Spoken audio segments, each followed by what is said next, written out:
It's hard to know.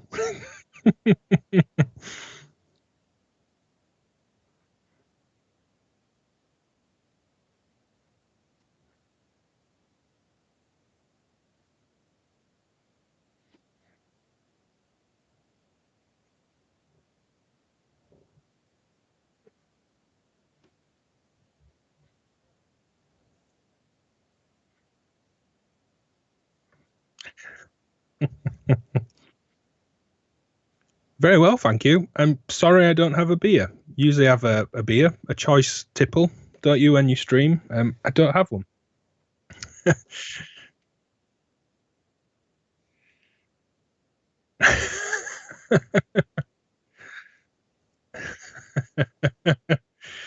Yeah, likewise, I don't have many. I had my allocated. Ooh, we hear you, Ben. No, Robin. Is that better? I'm going to have to wait now for 30 seconds to find out. It's a shame. It was a really great introduction. It was excellent. Is that better from me? Hello, hello. Hello, hello. Alpha Stair says, can hear Ben, still not hear you, Robin. But we are... Without there sound. is, as you say, the delay. Okay, I changed something. That's going to that, that's going to that. Send Robin, unmute. I don't have an unmute. We can't hear you. Still can't hear me. Oh my God! Right. So this is. Let me just check through a few settings. So that's doing that. You can hear me. Robin's just checking through settings while this goes on. Hopefully not the tech nightmare. Yes, we're both heard now. There we are. Good. Robin was muted. Question mark. We can hear you now. Okay. Great. Yeah, that's not how you spell here. Right, well, in that case, I'm just going to have to go through it again. So, here we are. Thank you so much for letting us know that you couldn't hear me. And now that you can, I will introduce... Oh, I did the joke with the left and the... Oh, it doesn't matter. Anyway, so, welcome. Here we are for Molten Chat. This is a new series of live streaming where we just go by the seat of our pants. We're never quite sure which bit's going to work. Last time we had Simon the Magpie on, I lost him entirely from this side for about 10 minutes, which was nice. So this time around, just using a little bit of audio. Who cares a heck about that? But we're here. We're going to talk about Superbooth, virtual Superbooth. Going to talk about modular, what we like doing, control voltages, our lives, the end of the world. All these kinds of things will probably crop up during this evening's chat. There's no real agenda. We're just here to talk and be friendly. And you're very welcome to ask questions in the chat, and we'll try to notice those. But sometimes we do, sometimes we don't. We're just going to have to see how that goes. So, that was our introduction. There's going to be a lot more of these coming up, which is, I have no idea why I decided to do it. It just seemed like a nice idea, and now it's got a bit out of control. But we're going to kick off, although we kicked off accidentally a few nights ago, we're going to kick off as I planned to, with Ben DivKid Wilson. How are you, sir? Hello, I'm very well. Good intro again. Thank you. Only I can judge whether the first or second was the better of the two. First was better. Yeah, off the cuff. I did joke that I'm sorry I don't have a tipple to join you, which they will have heard, of course, because they could hear me. I did, stupidly, also don't want to be drinking in every stream. I started with the whiskey for the single malt synthesis with Heimbach and Constantine, which is a little bit more dangerous than a beer. As people may see by the end of those streams. But yeah, the last beer, half of it went across the desk, luckily underneath gear rather than over gear. So I thought, yeah, maybe I'm not going to do that today. I'm not going to try and throw a drink across the desk, and I don't have one in the house either, truth be told. But I'll join you with a coffee. That's fine. That's fine. So how are these other streams been going? Have they been... how have they gone? Yeah, really well. I had absolute tech hell on the first one. For anyone curious, I was using Skype to call, and then there's an additional plugin you can get by NewTek, which is an NDI, not quite sure what that stands for, which is like an inter-app streaming thing. It lets your Skype separate people on the call come into OBS, which was the free software I was using. Very nice, a little bit like Photoshop. I could build layers and background images and place people where you want, but I was just on the left hand side, which was because I was coming into my input interface on channel 1. as you would. Why would you kind of Y-cable split a microphone onto 2 channels ever? I was just on the left. OBS was like, I want 1 and 2 and you're only giving me 1, so you're hard left. And the NDI, there's a bug where if there's multiple people on the Skype call, they all come down each other's audio line because the NDI pulls audio and video in. And hang on a sec. There's somebody telling me that things aren't working. Oh. Hang on. Viewers will experience buffering. What's the bandwidth at home? What is vMix just being hammered this evening with everybody streaming through, all the various shows around the world that use vMix? Are they struggling? I've now got excellent collection, it says.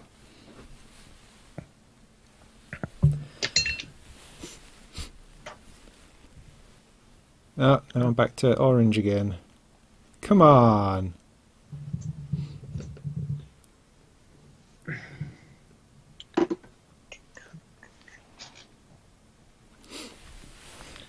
Boo. Boo. Boo. Boo. Boo. Boo. It's trying hard. Oh, it's not serious. Give that a go.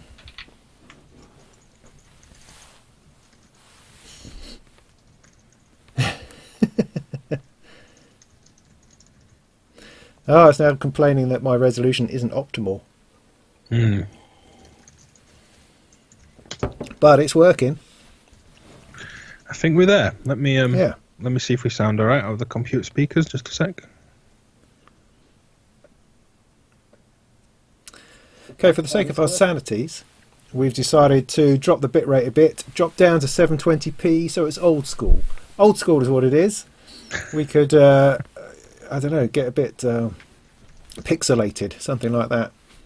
And it doesn't mean we've taken the clothes off, it's just the lower quality of the stream. But it seems to be running, which is good. I've got all the right colours in the right place. So we'll just assume that after, how long have we been doing this for now? 20 minutes. We'll just keep on going. Look, we've had a sudden rush of people coming to view, which is great. Welcome. Right, let's talk about some stuff. What were we saying? Oh yeah, you were doing some things, you had some technical problems, we don't care about that anymore. So Superbooth, you are usually off your nuts at Superbooth, running around like a crazy person. So does this year feel any different in that regard? The biggest disappointment, so going back to previous Superbooths, some people watching may know I do the kind of news trade show coverage thing of trying to cover all the new stuff and as much as possible. Last year was 54, 56 videos we did. Yeah. Year before was 64. Really going at it. And there's 200 plus exhibitors, so I'm still nowhere near getting them all. But, you try your best. Even Sonic State don't get them all with a big team, and they do great coverage and use about 100 videos or more. But some people have just got stickers after all. They're just there with a trestle table and they've got some stickers. So, not everyone needs coverage. Yeah. But this year, I wasn't going to work at all. I was going to go and enjoy myself. Oh. And now I can't, so it stings even more. I'm gutted. I'm genuinely really, really gutted. I'm very fortunate, as some people of this pandemic's hit harder than others, but fortunate in a lot of ways, but really disappointed with the events. We'd have been bumping into each other, I imagine, and then not too long after the Synth Reactor by Toman, which may be another separate part of the conversation. But yeah, real shame. Superbooth is such an amazing, it's always an amazing experience, even when I'm working like a nutter. So many good people, so many great ideas, the vibe in the room, inside, outside, the people you bump into buying a beer or a coffee, and people you just bump into getting off a tram outside and walking in. It's great. It's such a great collection of minds and ideas, and I'm really gutted to miss it. And all the other events. Machina Bristronica, I would have been at in March. There was something else that now escapes me, and then Superbooth and... Loop is the one other people talk about, which I don't really know. That's an Ableton Live kind of thing, isn't it? I think. Yeah, same dates. Well, a day offset. They're Friday through Sunday, where Superbooth Thursday through Saturday. Yeah, Loop is Ableton's event. Looks like a lot of great talks at that, and they do a very good job of filming all of those. I've enjoyed them in the past, watching them back, although I've never been to Loop. I'm not quite sure of the idea of them being the same dates, because Ableton have been at Superbooth, and they still may have, you know, a representative at Superbooth, someone from the company. I can only think their mindset is everyone from all over the world is coming into Berlin.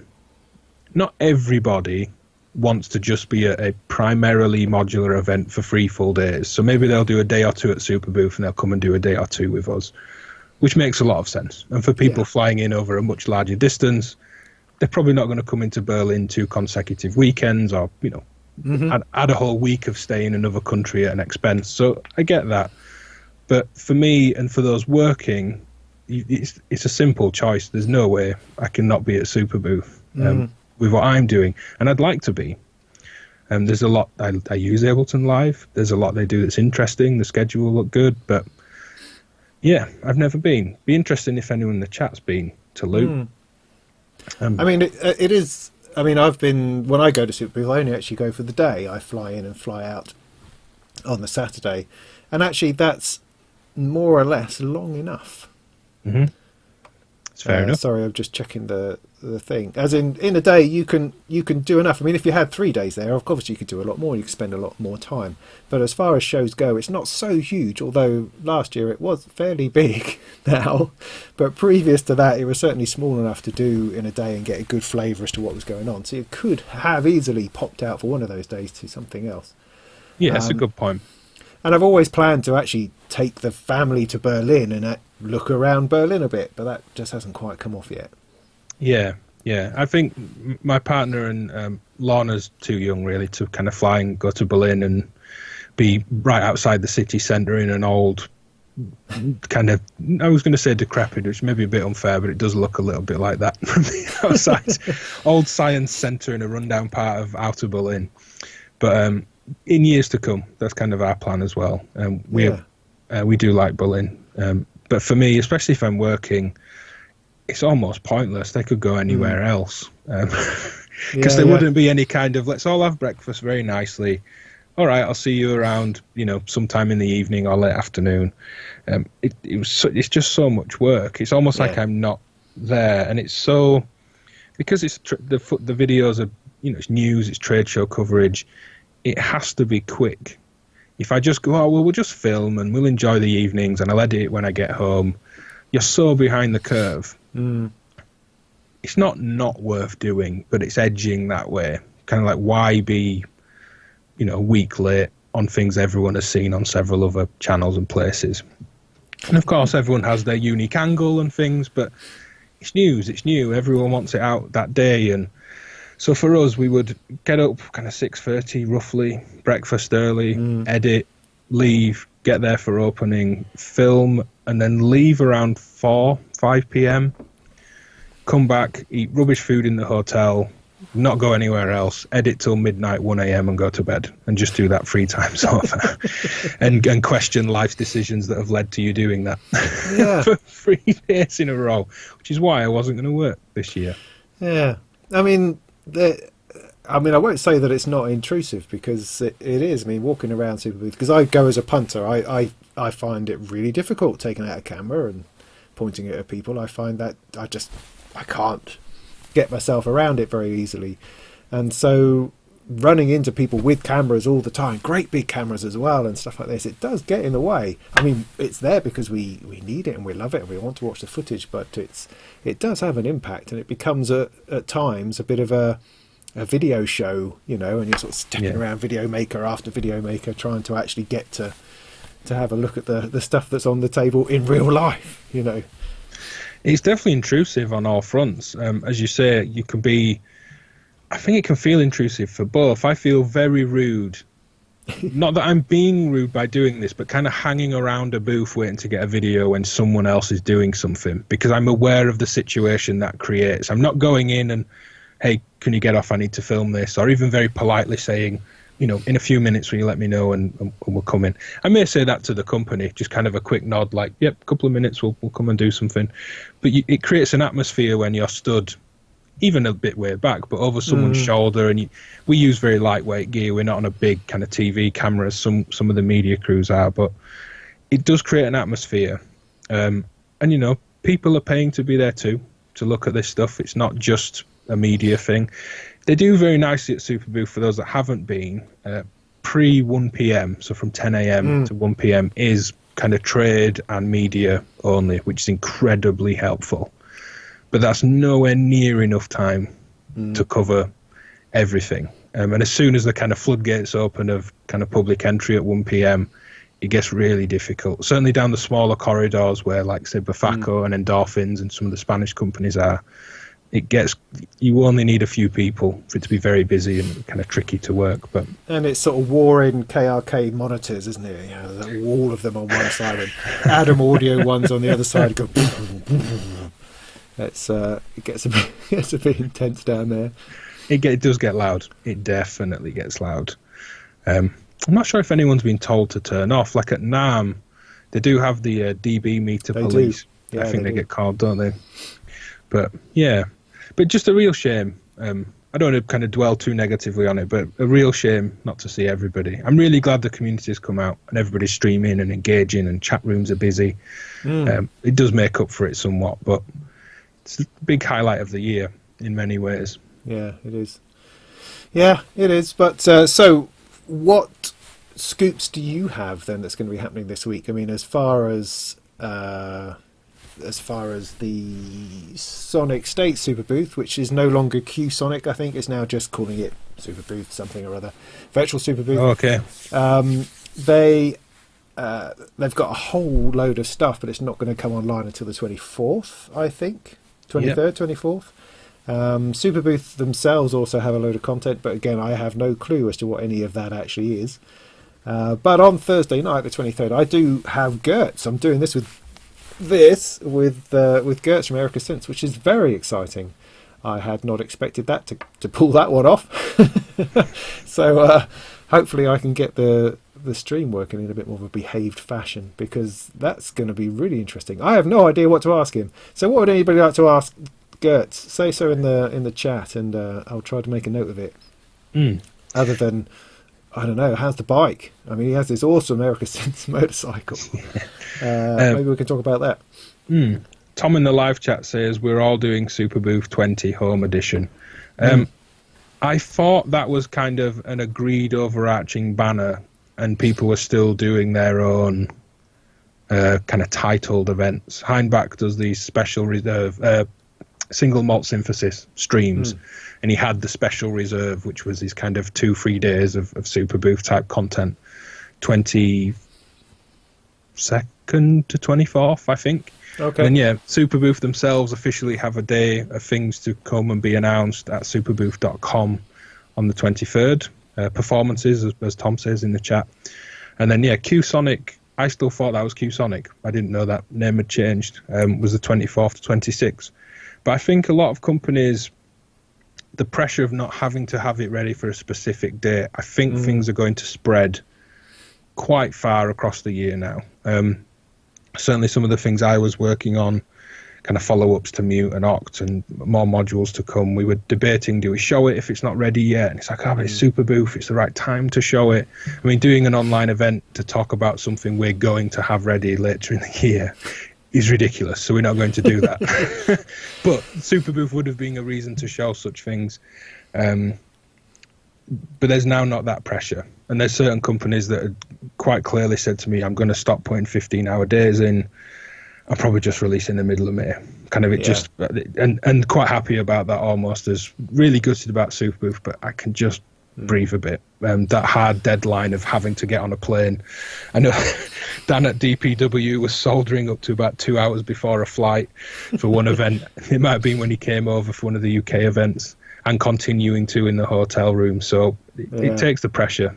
Because I mean, you do get to see a lot of stuff which is in prototype stage at Superbooth, stuff which is barely working and often doesn't even, actually materialize. I mean, things I can think of like the Pittsburgh sequencer. The guys who do the elephant, are they called elephant? The Rabbit natural elephant? Gate. Yeah. Yes. They had kick drum thing, which I haven't seen hide a hair of since.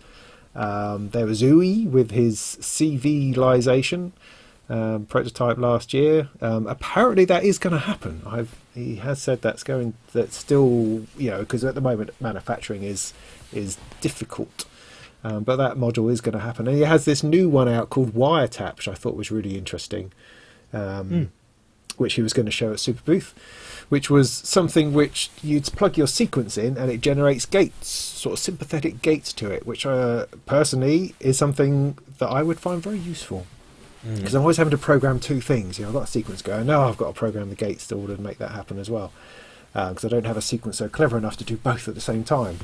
So something along those lines, to me, I can see that being a very useful little module.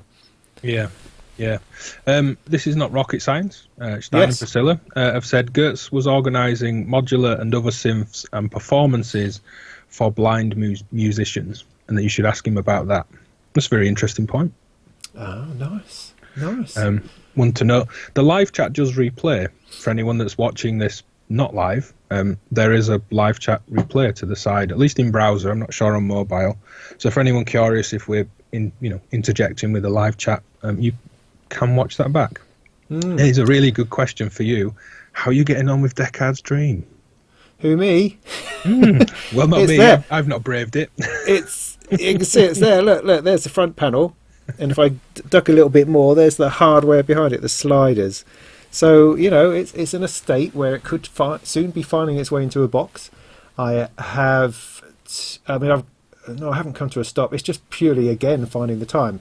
I've done the main board, I've done the hardware board, which looks amazing. Other than the screens, I don't understand how that works or fits. But I'll get to that at some point and I'll overcome it as I seem to in my way. So I've got to do the hardware panel on the back, the power supply, and then all those voice cards. So that's the state of that at the moment. And it's been a year since they sent me those PCBs. But it's only been, I comfort myself to the fact it took me 4 months to buy the components. So it still feels like it's only really been 6 to 9 months that I've actually started on it. But I would very much like to get it done soon.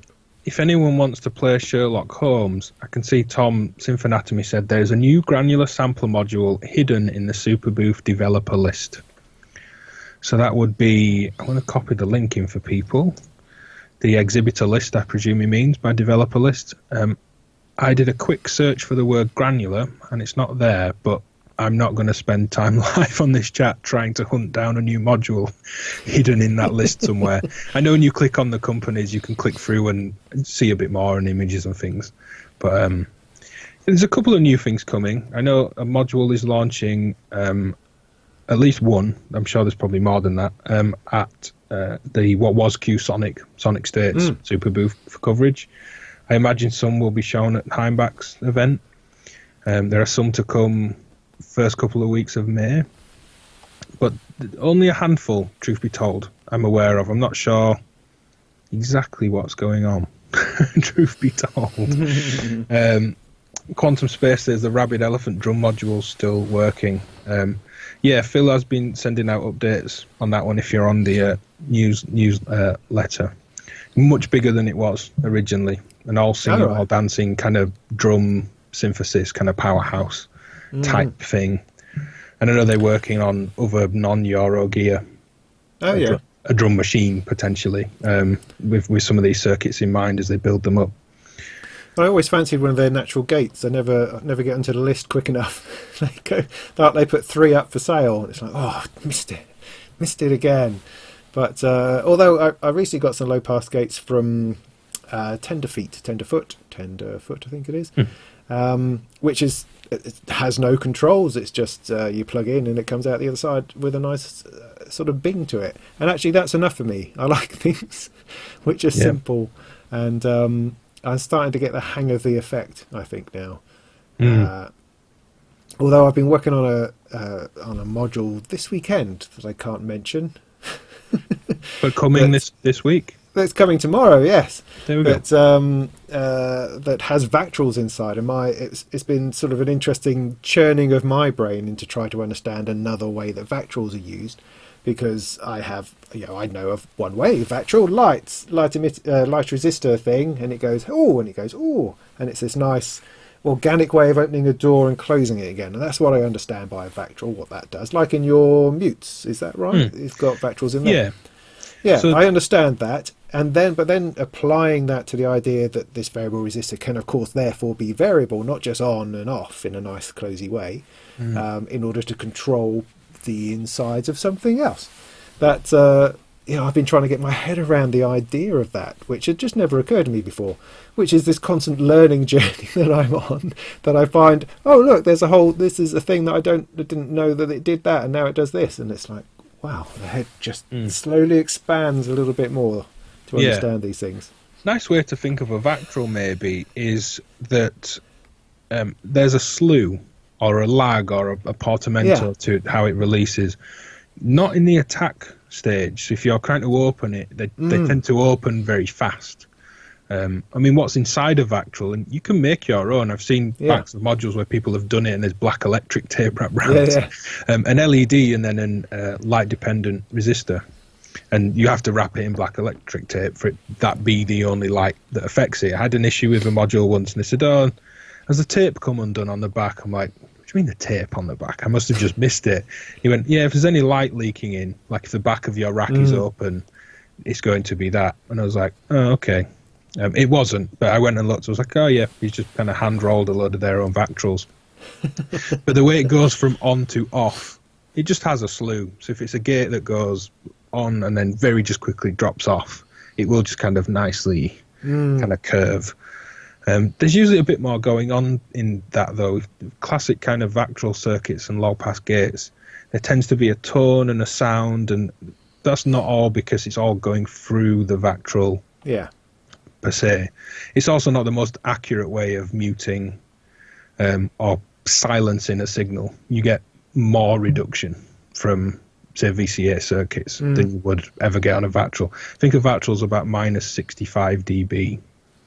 You tend to get quite a bit lower than that with most VCA circuits. But I see, that's interesting, because I mean, I'm messing around a little bit with my system behind me.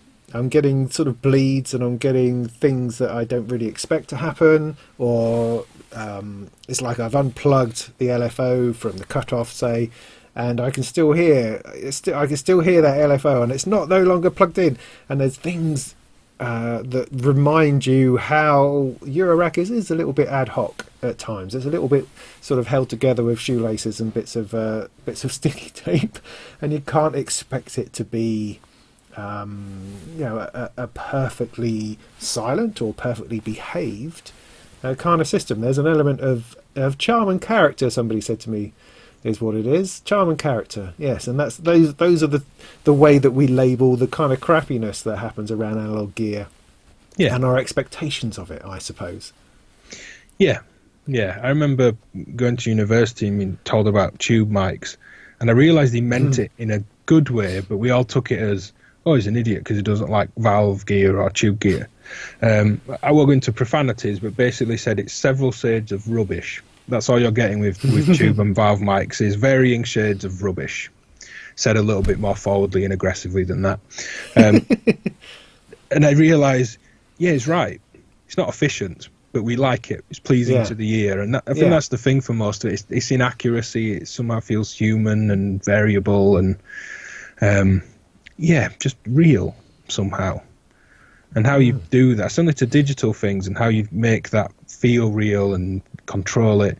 I think that's where the coldness comes from sometimes. It's not a tonal thing per se. It's not that it doesn't have warmth in the low mids or lots of nice low end, or it's too bright.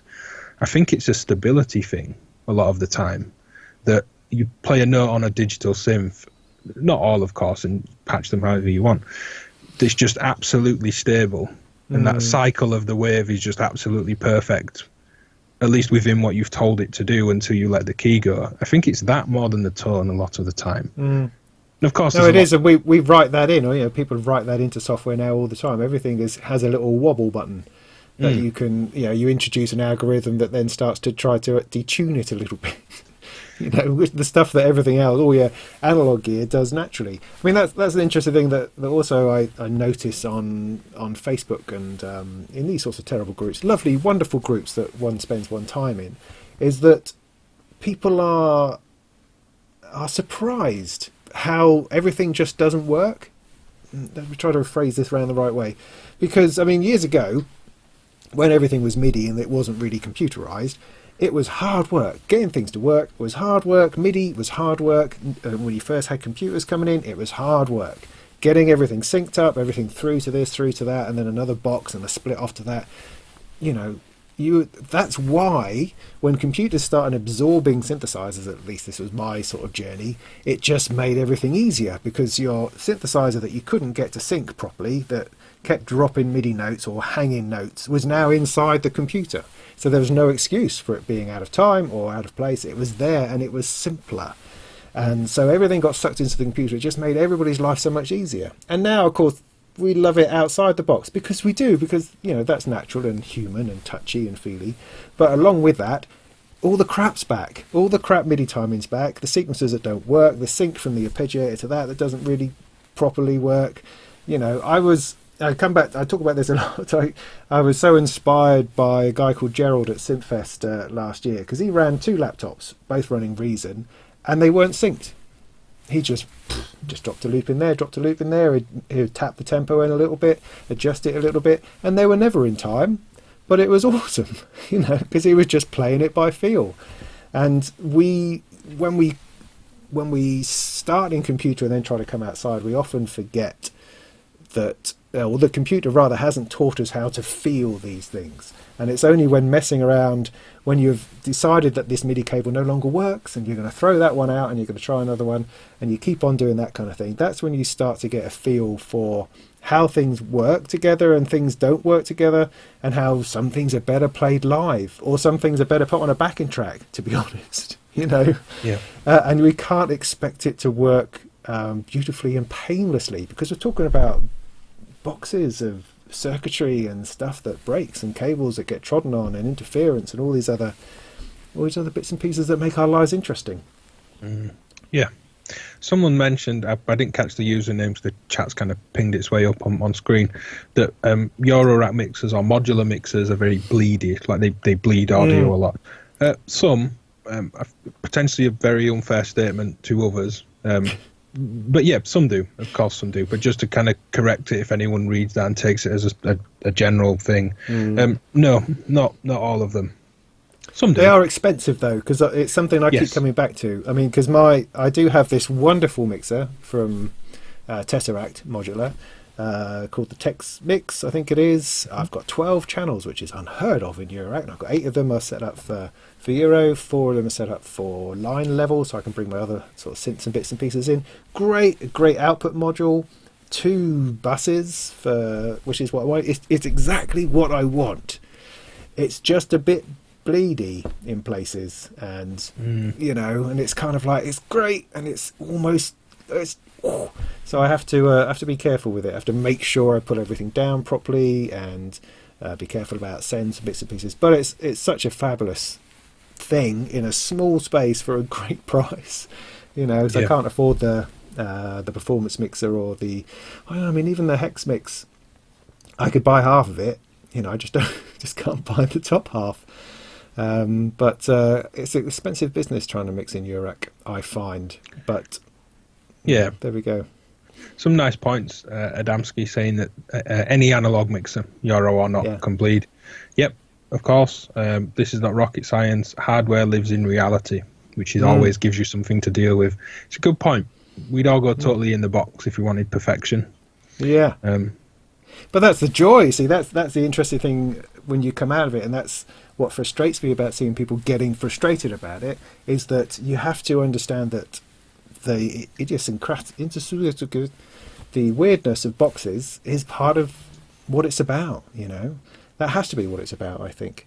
Just a quick aside to This Is Not Rocket Science, I had intended to give you a shout about doing one of these chats, but I noticed that you already had a few live streams going, so I kind of bumped you into my going to give you a shout in a week or so kind of thing. So if you're up for that, I'll give you a shout in a week or something to see if I can. If I'm not exhausted, it'll be great to do a chat with you guys and girls. Yeah, super.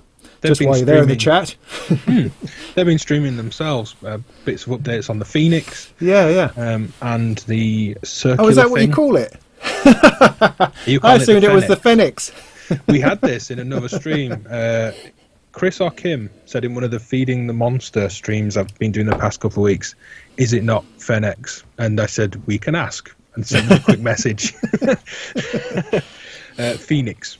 If I'm wrong, they're in the chat still, let me know. But Phoenix, not the only one. Yeah. To say so. And but that's a weird machine. I mean, look at the state of that. It's stuff all over the place. You don't even know where to start. It's like a wall of wobbly. Oh, crikey! Because I had a go at Superbooth last year, I think it was.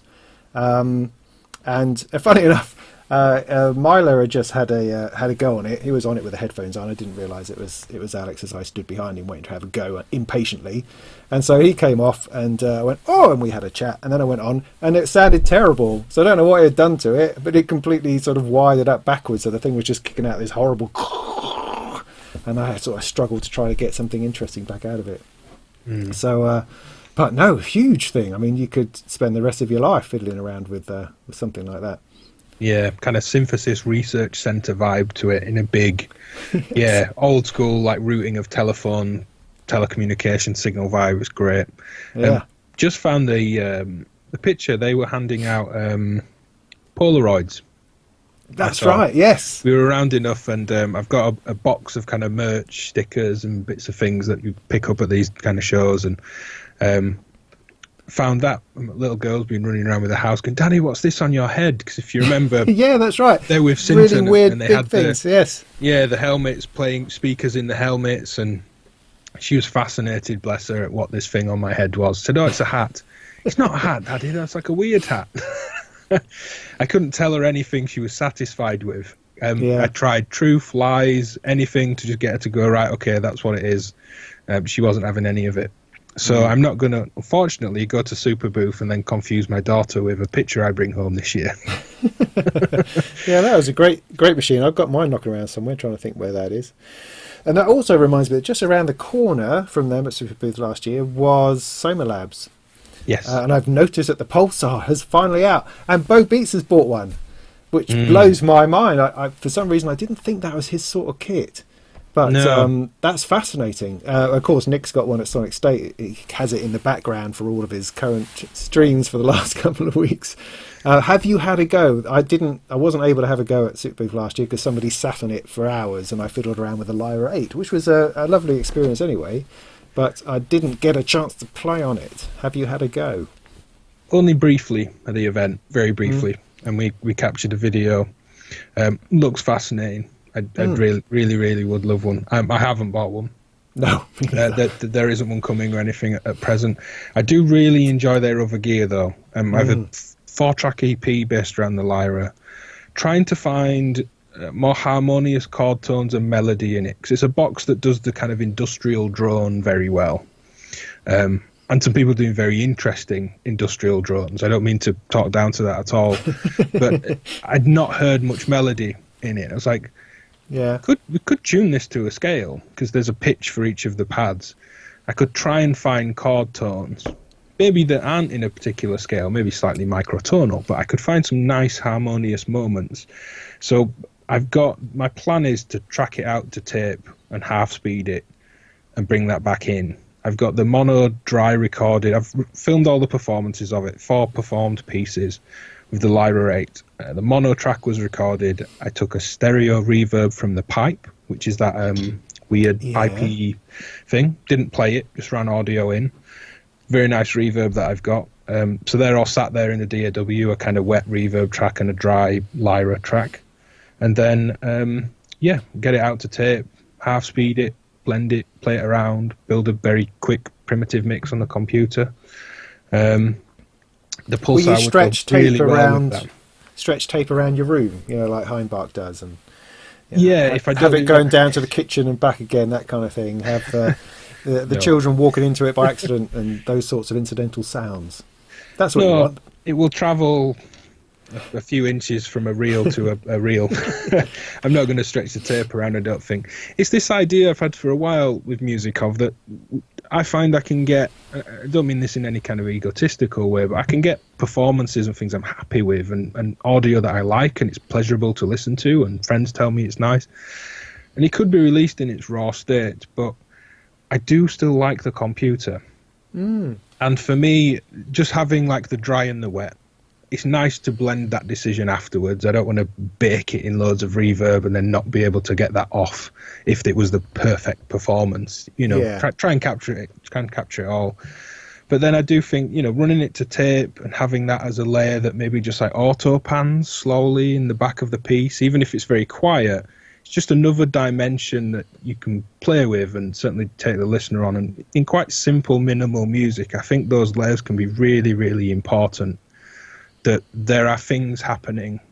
They're subtle, they're not huge, they're not big, bold kind of moves, but they're interesting. And that's the kind of thing I want to do, is to take the dry audio, only build in another 2 or 3 tracks. There may be 4, 5 tracks tops. And it's all from that one mono Lyra recording.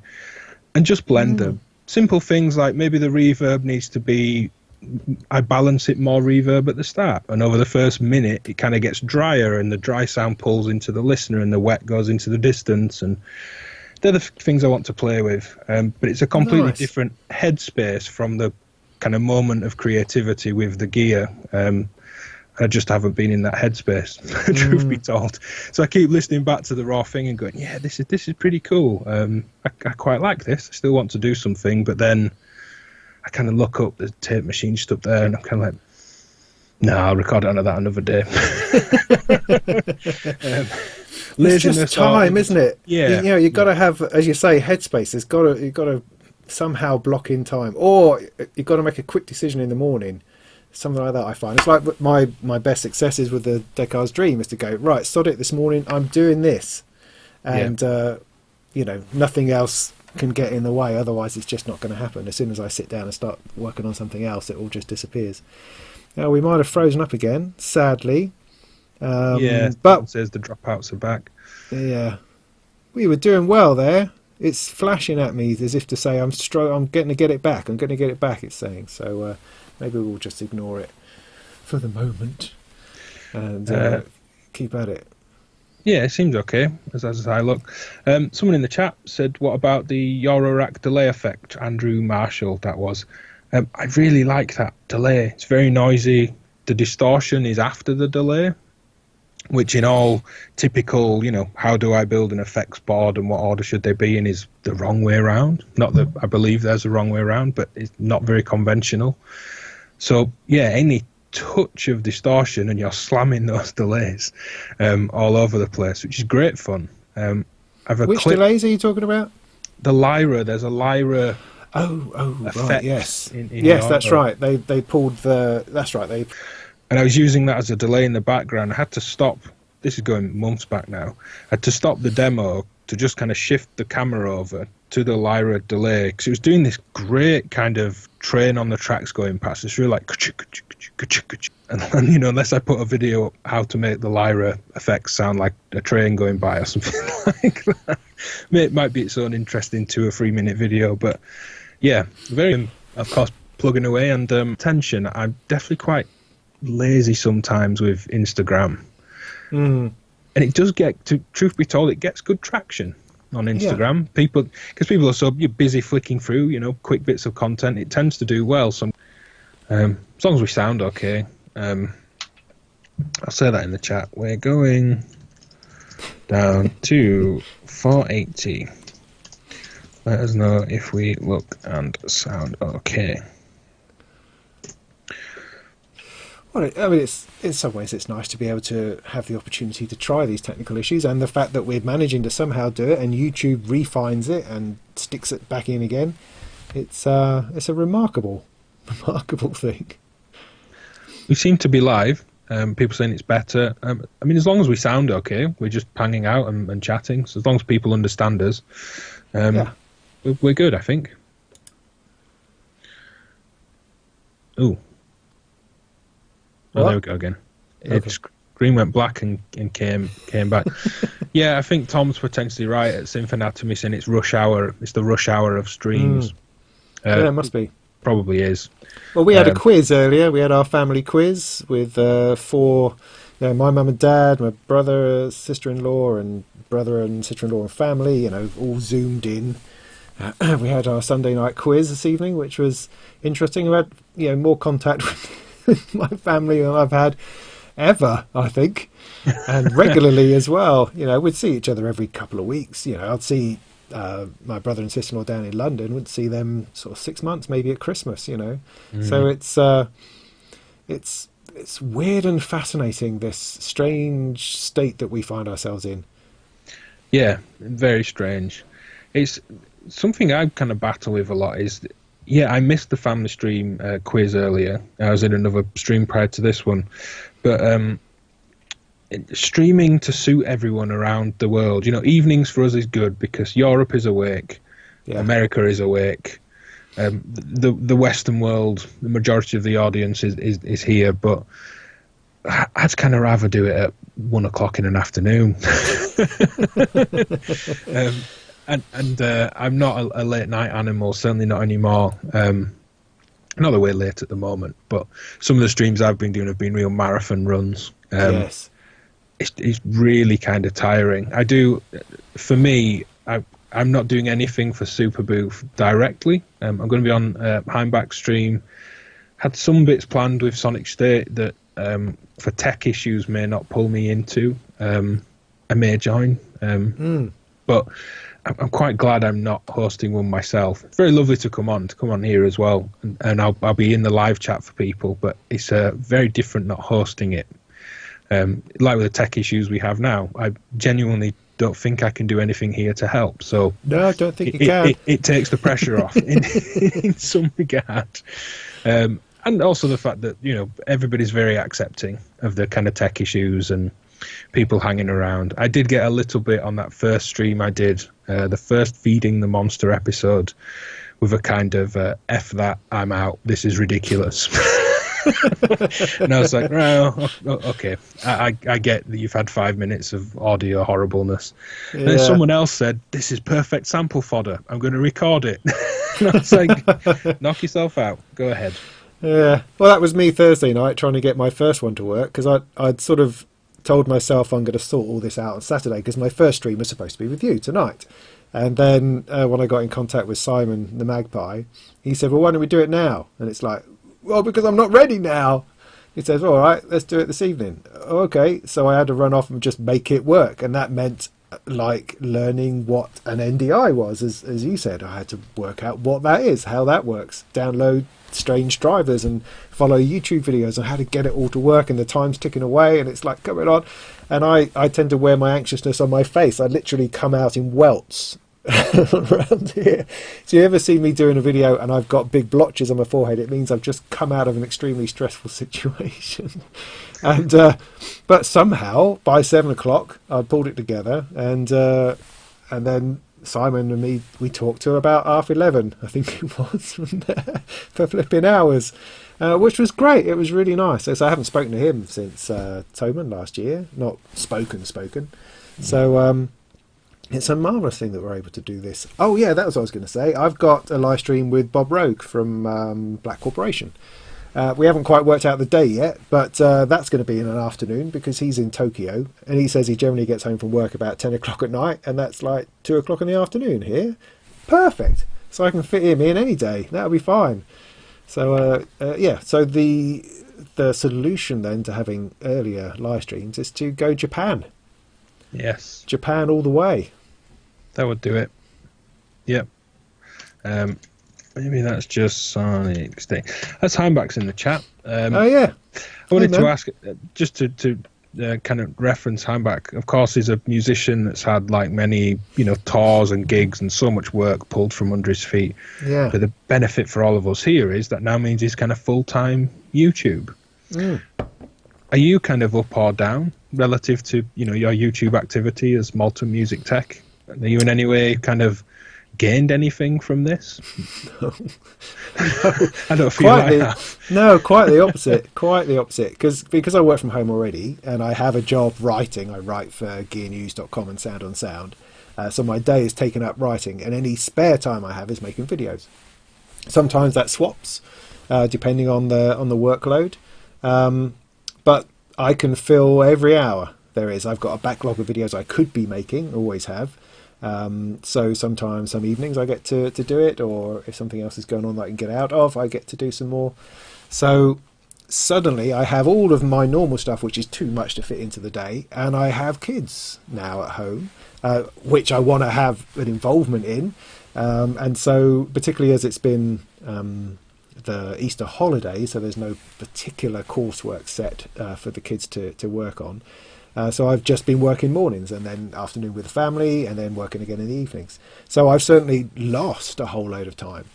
Although I'm not having to do the school run, so there's some gains. I could be getting up at 5 in the morning and making it work that way, but that's quite difficult. So I mean, overall, I've lost a load of time. However, so I thought, right, as I've got no time, let's just do a load of live streams.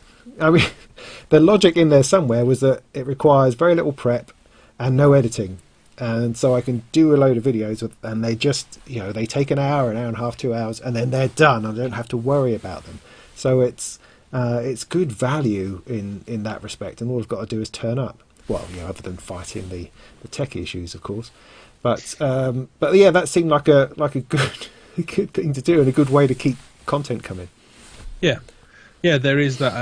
I know Nick Batt has said that a few times, that an hour of streaming content largely takes around the hour. There's cost some planning involved and some chat pre and before, but it's not days. I think about me making an hour tutorial on a really complex module. It's not weeks. The 3.5 hours with Chris last night was 4 hours, maybe, including the bit of planning, because we were already a few episodes in. So it's a lovely thing until you hit these issues. Of course, making video, we still hit these issues. You just don't see them in the end result, in the end product. We mentioned Synth Reactor.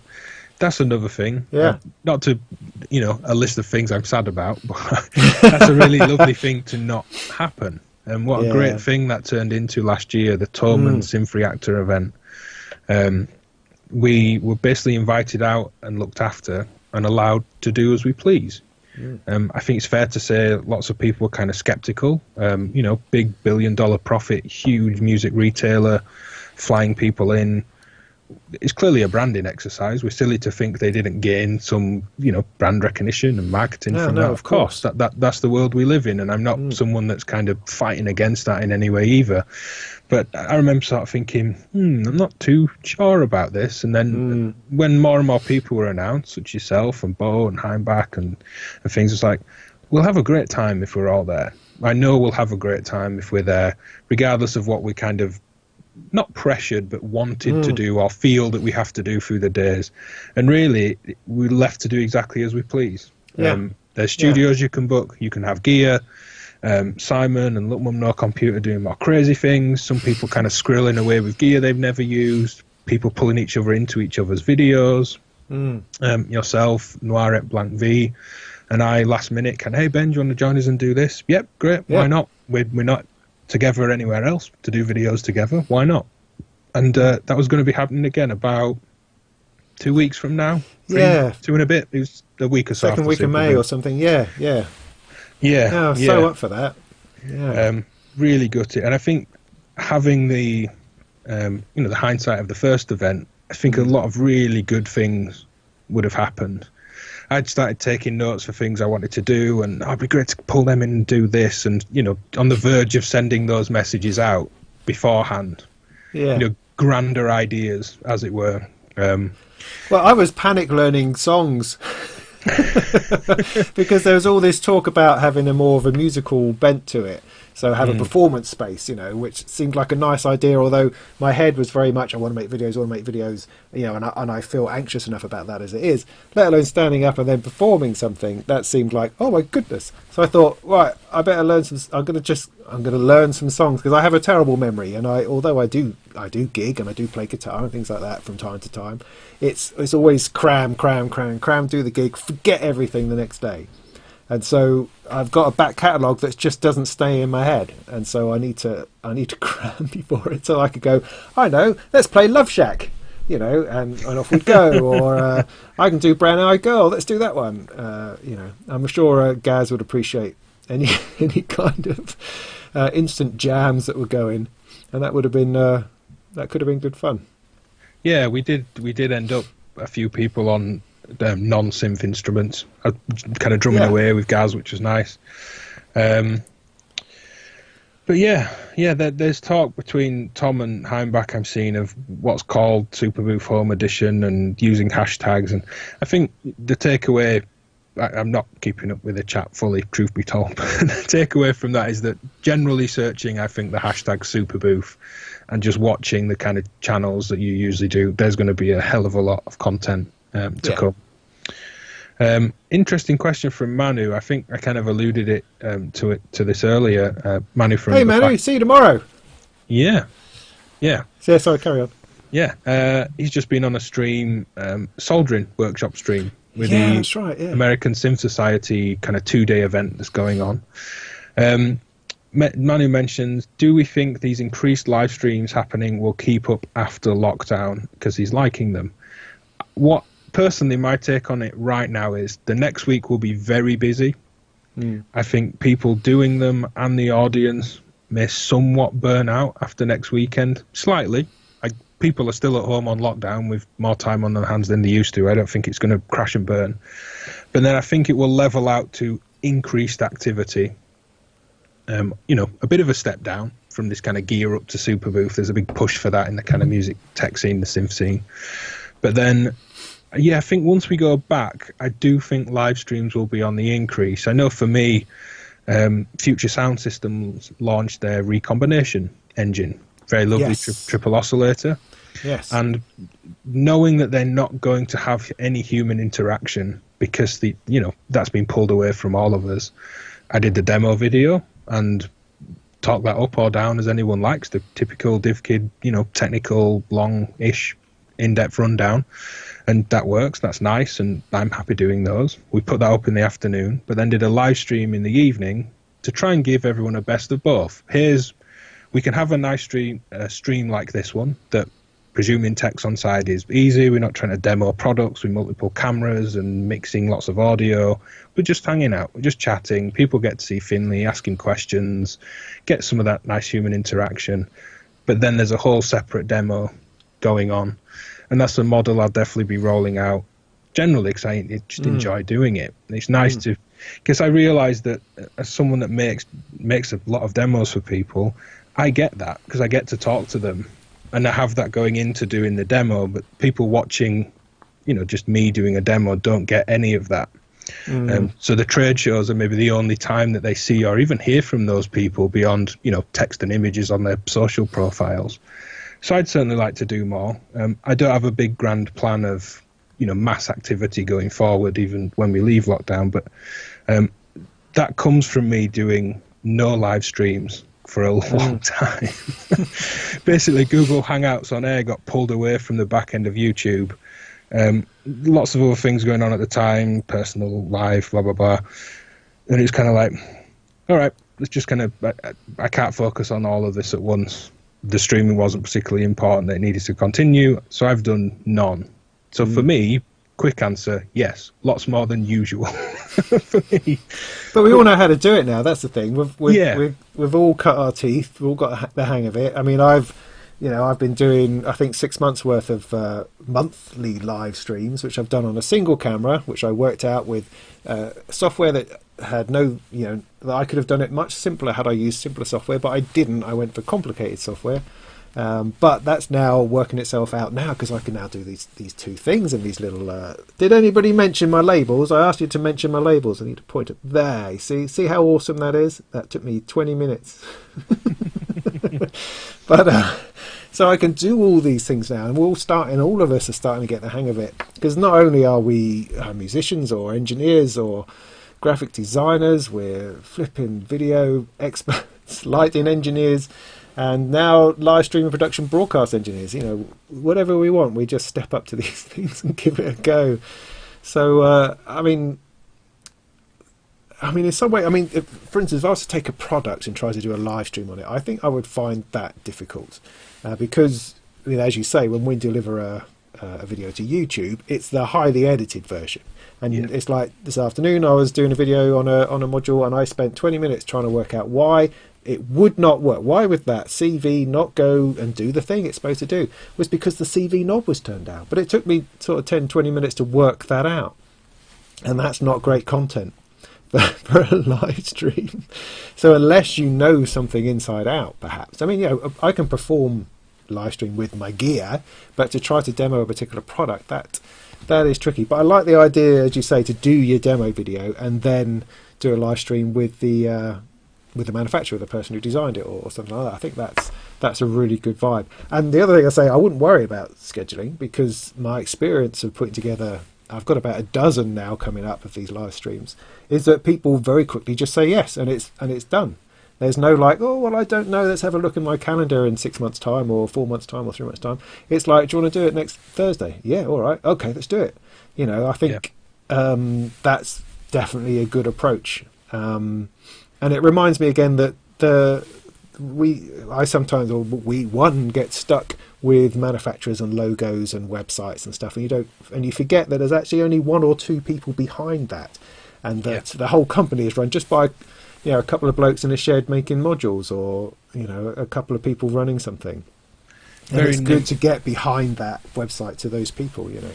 Yeah, very nimble and reactive small companies. I think when you're dealing at certainly the more boutique end, the larger scale, the often trickier it is to get anything done. Sometimes people can be very nimble and very reactive.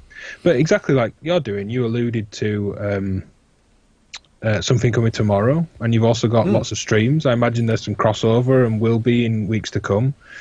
It's a nice thing. I like that you were doing the monthly. Jamie GeoSims does his monthly one. Yeah, I think you've nicely kind of, after the first couple of weeks, I don't know if intentionally, kind of just moved away from each other ever so slightly. I think so, and whether it was intentional or not, I like to think somewhere subconsciously we're all very nicely just kind of nudging around each other, finishing a stream, just as Manu's just done. Hey, I've just finished a stream with someone else. I'm coming to say hi in this one. Yeah, I like all this gentle nudging and helping and supportiveness. Well, you do try to keep your eye out. I know that we've clashed on Sunday nights from once in a while, I think.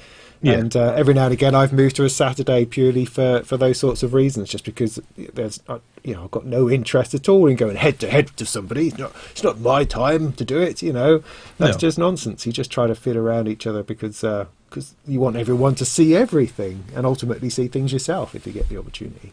Yeah, it for me a lot of the time it's that, as much as trying to guide an audience through it all when it's quite busy. It's just as much as I'd actually quite like to see them having a chat. Even if I've just got it, and sometimes I'm not always in all the live chats actively, but I'll put it on. I leave it on almost like radio in the background, and I'll, tidy, paintbrush, dust the modular, all that kind of thing.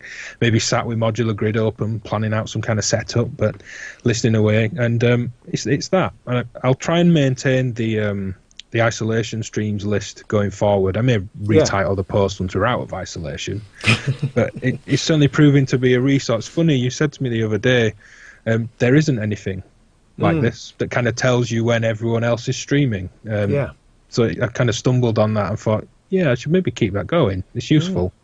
I'm going to use it to plan my streams and do exactly as you did. Just if they're that day, I'll go earlier, later. Let's do it another day. Nothing's immediately pressing for me. It's not my day, not my time, or I'm happy as all working around each other. It's the best way forward. I was sort of struck by thinking I don't actually have anywhere to put this myself. I don't really maintain a blog. I do have blogs which I keep forgetting to update with whenever I do videos. Everything that I do just goes straight into social media or straight onto YouTube. So to put a list of a schedule somewhere, I didn't really have anywhere to put it. Not anywhere that anyone would be looking at, if you know what I mean. So the best I could do is come up with a flyer and stick it onto Instagram and Facebook and things like that. I don't have I have a website obviously, but it's kind of a static website. It doesn't change. It's got no I don't blog on it because I don't do those often enough, and it annoys me when things are out of date. So I don't tend to do those sorts of things. So having a repository, is that the right word? I hope so. Is a good thing. What modules have really been speaking to you at the minute, excluding any that may be exclusively coming tomorrow, that you alluded to? Yes.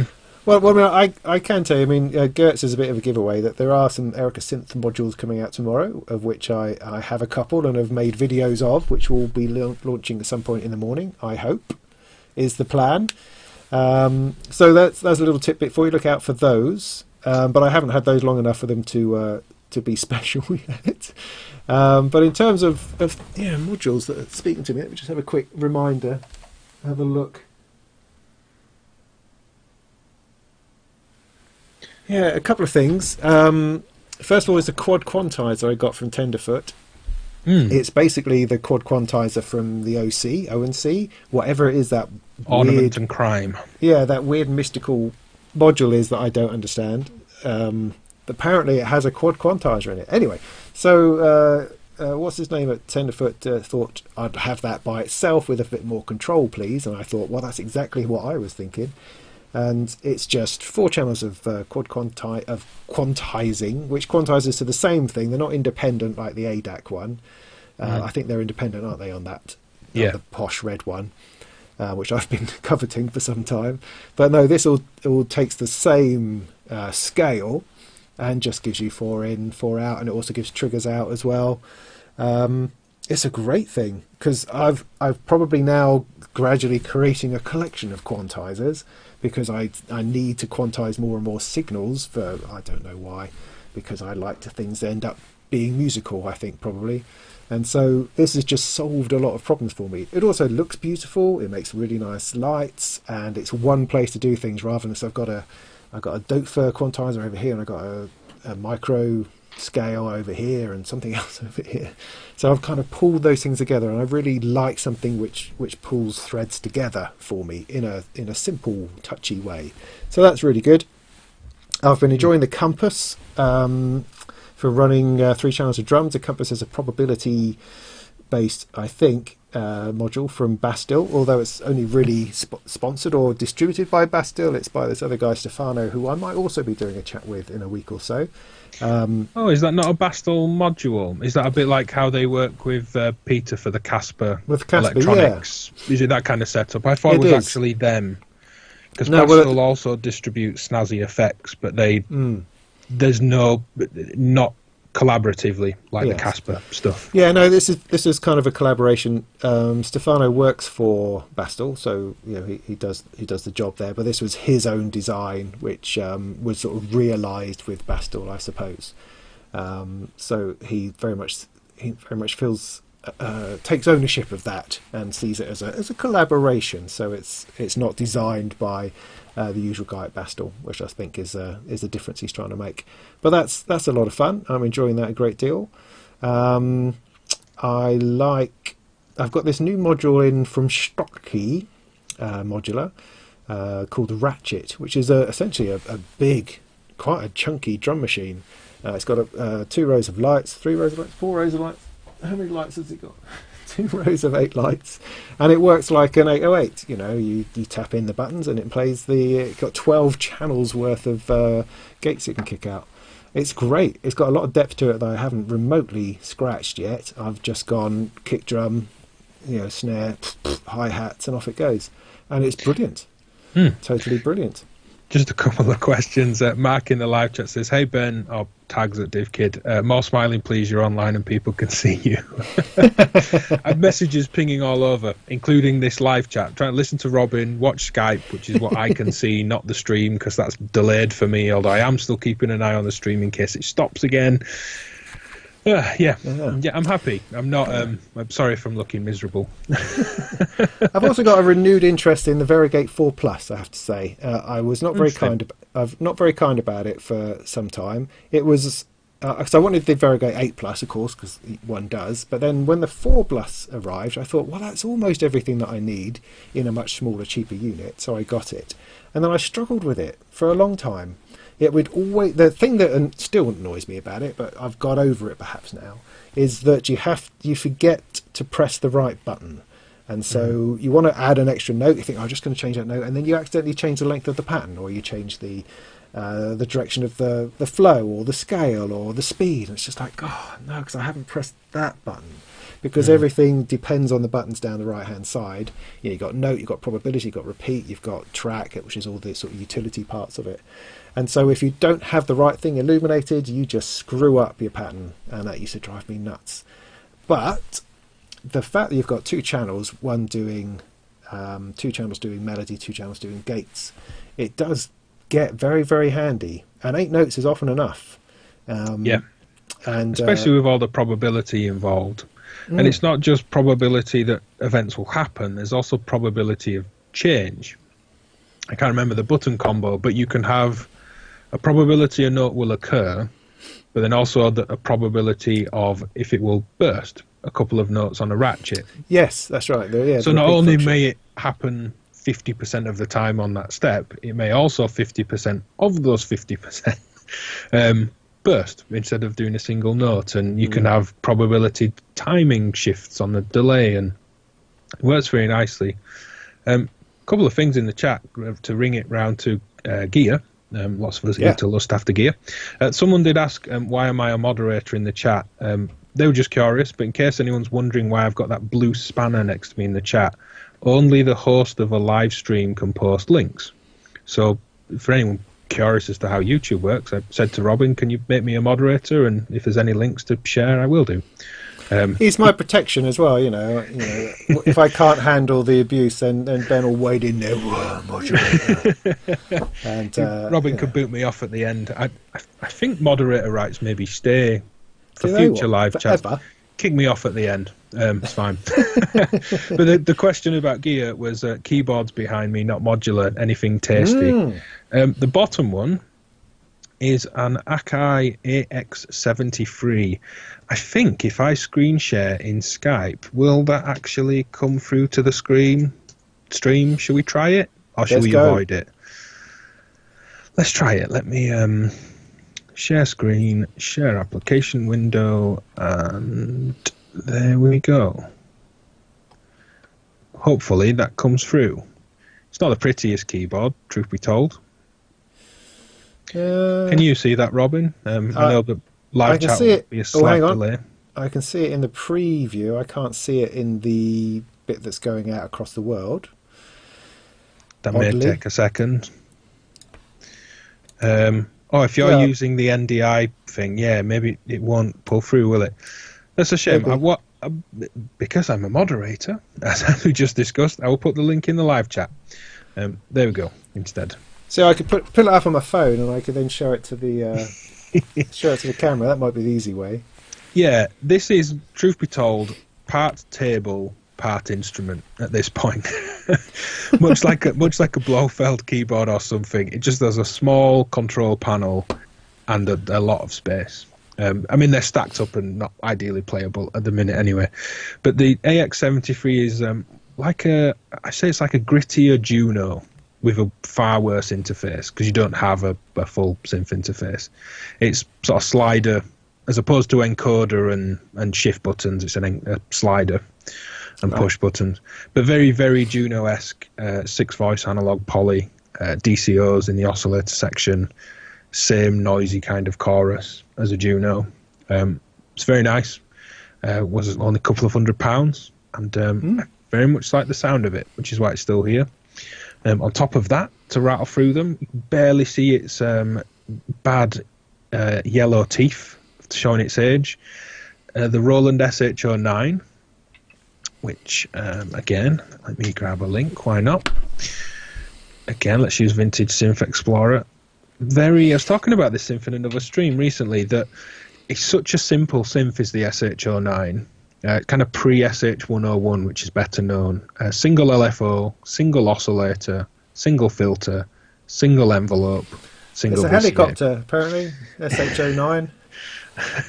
Is that what you're finding? That's what Wikipedia says. Yeah. Also a helicopter. You could probably do helicopter noises. It's got noise and an LFO. You could helicopter this. You can drive the VCA from the LFO as well. So yeah, definitely helicopter patching on it. But it's the sum of its parts. If we're talking in a discussion, I think it was last night's stream maybe, that I'm less interested in a kind of perfect Roland filter clone in Eurorack, for example, when I have this that marries the rest of the signal chain so well. It's very easy, and I'm very guilty of this, which is why I bring it up, of kind of chasing the oscillators and the filters that I think are authentic or sound great, and forgetting that all the sound goes through the VCA. The humble, simple VCA that we often forget about. The shape and response and curve of the envelopes as well. How PWM works, for example, whether it goes just positively from the center point up, negative and positive. Does the sound cut off at either end of the PWM? Some oscillators do, some don't. Can be useful, can be annoying. I mean, why do they do that? Is that ever by design, or is it just something it's just a factor of the technology? The cutting off. Yeah, because I always find that kind of annoying. Yeah, yeah. When you tend to plug an LFO in, yeah. I've used it weirdly as a way of muting things. It's just I'm going to throw a gear into the PWM, and that's going to push it into silence, and then it's not feeding the chain. What it is feeding it with is just a DC offset. If we think of that square going from plus to -5, when it, whichever side it silences on, is just continuing to bleed through, and maybe that's an issue in some patches. I don't know. Truth be told, I very rarely would want it to. Marco from Rossum Electro Music told me a trick, because their Trident oscillator does cancel out. If you use the pulse output on one oscillator and cancel it fully out, so it's just a held voltage, it's not oscillating anymore, it's silent in terms of audio, put that into the FM of one of the other oscillators, and you can decrease the range of pitch well into LFO ranges on a module that doesn't do that on the panel. Basically using a negative voltage to slow it down, as opposed to having a positive one, as you say, play up a keyboard. But he said, as there's 3 oscillators, if you don't have a negative voltage to hand, an offset generator or something, cancel out the square and plug it into itself. And it works really, really well. So I guess that's the only true use case on a Rossum Trident oscillator that nice. I can think of. But yeah, SH09, of all the kind of vintage bits I've had and played with over the years, which was pre-modular days for me, that's the only one that really kind of stuck in that kind of era. Above that is a System XM from Roland. Nice synth. Have you got into any of the Zen core-ness of it as yet? No, truth be told. I've just been playing it as a nice synth. I'm not a great keys player, so key size doesn't bother me at all. There's a lot of very good sounds. Very modern sounding, as you would expect from such a product. But takes the pedals very well. Using it not quite like a workstation, which may be unfair. Their Phantom is their workstation, but somewhat of I just need a piano sound. And maybe not, truth be told, the best piano. I tend to load up a really lovely contact library if I want a piano for a production. But that into things and to playing as a keyboard, and there's a lot to explore that I need to get into. Above that, I'm looking at my own Skype feed here. There is a Casio CZ1, the flagship of the phase distortion range. The only one that responds to velocity, which is why I ended up with a CZ1. I wanted to modulate the depth of phase distortion, which is like Yamaha's depth of FM, which was actually phase modulation, not FM, but another story maybe, or tangent for the show. I wanted velocity to be able to modulate that, so I had to get the CZ1, a cheap eBay find many years ago. And then finally... Well, I wanted the 5000 because it had the sequencer. Those were the two. It was, do I want an onboard sequencer or do I want velocity? I didn't realise they didn't have velocity. Was that a thing in those days? I don't remember. Yeah, only the one. I mean, the DXs did from Yamaha. But above that, above my head, in its original case, is the first synth Yamaha ever built, an SY1. Wow. When they went from organ to synthesizer. And that's got a lovely sound. Drop that in the chat for anyone that's curious. Very, very lovely. Very organish looking like. Minimal kind of control yourself, and you're kind of paddling through on those switches. Here's an oboe, here's a flute, here's a guitar, and of course they're nothing like, and they're fascinating in their own ways. But Yamaha synths, the CS range, CS15s and 30s and 5s and things, they have a lovely kind of like rubberiness to their filters. They're really lovely, and they sit in a mix. I was really glad when I saw Chris Randall of Audio Damage kind of singing the praises of his CS-15, which isn't a hideously priced vintage synth. It's mono. It's not the 60 and the CS-80 and things like that. Very different. But just said how well they just sit when there's other instruments and music going on. And I think that's something, Model Ds don't sit well in a mix.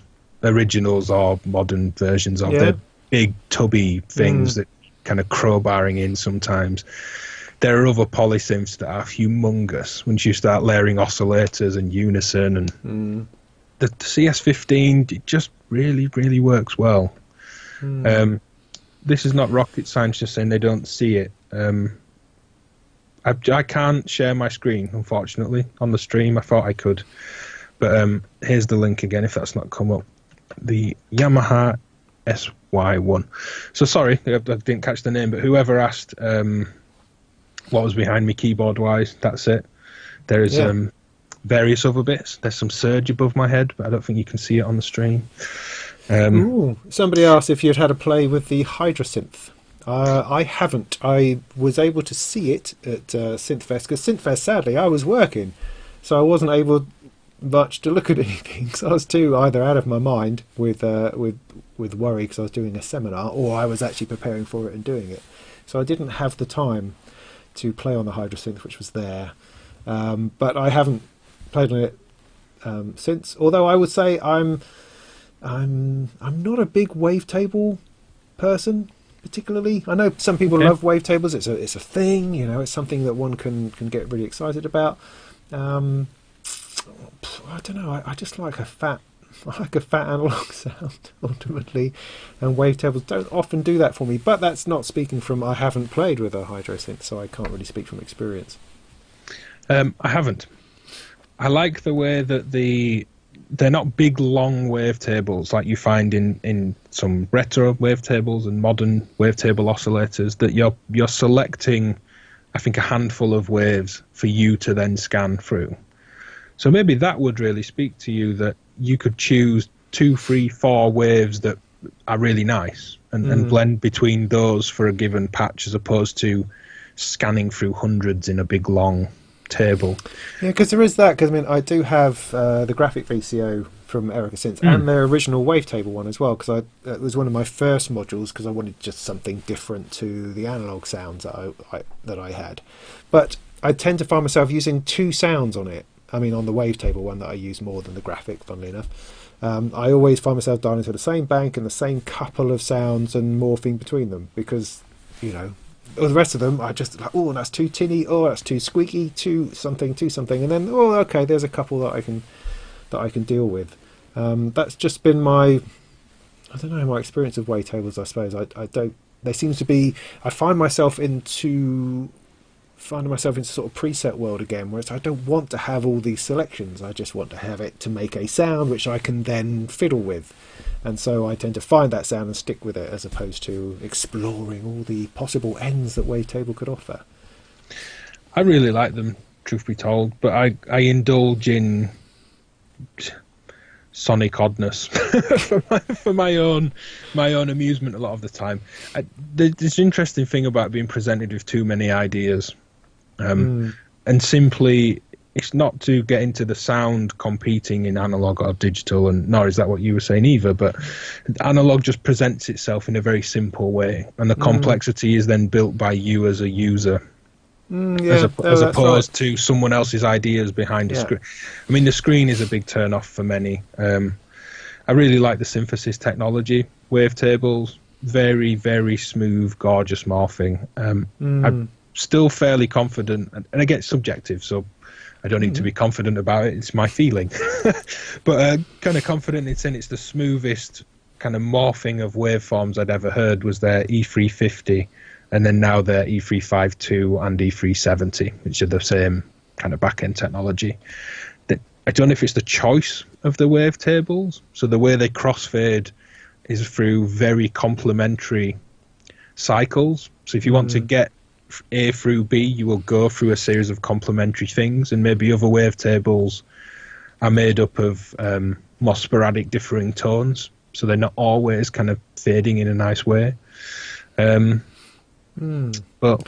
yeah, I mean, funny I thought what you said about things sitting in a mix. I mean, one of the struggles I had with computers that pushed me out into hardware was things like Omnisphere, because each patch, each preset was so huge that you could sit there and play it and enjoy playing it as an instrument, but you couldn't ever use it in anything. You couldn't drop it into a song or a track you're working on because it was too big. And there's something about Eurorack which is in some ways thin and weedy, so you can have a lot of it going on and it works around each other, because none of the individual parts, it's like when you first get a bit of Modular together on your first little rack of stuff, it sounds a bit crap because it's just one note, one sound, one weedy sound that you eventually get to fatten out a little bit. But the beauty of that is that you can have a whole load of stuff going, and they're not overwriting each other. It's not becoming this, it becomes huge in of itself, but not, the component parts aren't so big that they actually fit together pretty well. At least that's what I'm finding. Although I get reminded when I do listen to good modular music that actually there's only really 3 or 4 parts going on, because anything more than that and it just gets unruly and crazy. The same as you have, guitar, drums, bass, and maybe a keyboard. That's actually all you need. And once you start layering up track upon track upon track, it all just goes somewhere else, I think. Serious question in the chat, Robin. About to get serious for a moment. Someone said it's funny listening to me saying Z instead of Z, and I replied, "You mean where you are? You say Z instead of Z." Of course, in good jest. Do you move between both? An odd English language thing. The last letter of the alphabet, is it Z or is it Z? It's always Z, isn't it? Do we say both here? Much like for a 0, you would say O, not, or 0. I suppose so. Differing ways. I guess only if it's something which has come through Americanization in TV or film. If something is if for instance going to go and take some Z's, man, that would be because I'm kind of mimicking some kind of Californian dude. Going to catch some Z's, as Shaggy once said. But no, otherwise it will be Z all the way. I think. Is MI Platts considered a wavetable oscillator? Platts Braids, the precursor to Mutable's Platts oscillator, was a macro oscillator, and I think that's a fair judgment to pull forward to Platts. Officially it was called a macro oscillator. I don't think they call Platts that, but it's also different modes. There's wavefolding modes. There absolutely is a wavetable mode. There's percussion modes on there. There's very analog style modes on there. So I wouldn't necessarily say it's a wavetable oscillator. That would make me think that's all it's doing. I kind of like the term macro oscillator, but I don't know why they didn't kind of assign that to their kind of marketing, if you like they did for braids. Am I the only one who wants to call it plates? Every time I read it, I say plates in my head and have to correct myself, because I understand the braids, plaits. As in braided hair and plaited hair. Yeah, totally. I get that, but still my brain goes plates every time I see it written down. Maybe it's just me. No, I got called out on that like mad. Why is he saying plaits and not plates? And I was like, because braided hair and plaited hair, and the graphic on the panel suggesting such, and then me checking such things. Platts is called a macro oscillator. Thanks, Nathan. I for some reason didn't think it was. I didn't think that was kind of attached, but I think that's a really good term from Emily at Mutable. Yeah. It's only Z when you put J before it. Exactly. Depends if you were to say a film like World War Z, I would say Z. Of course, reading these written down. And the same thing with Phoenix and Phoenix. You're right. Is it Phoenix or Phoenix? They both look the same. Yeah.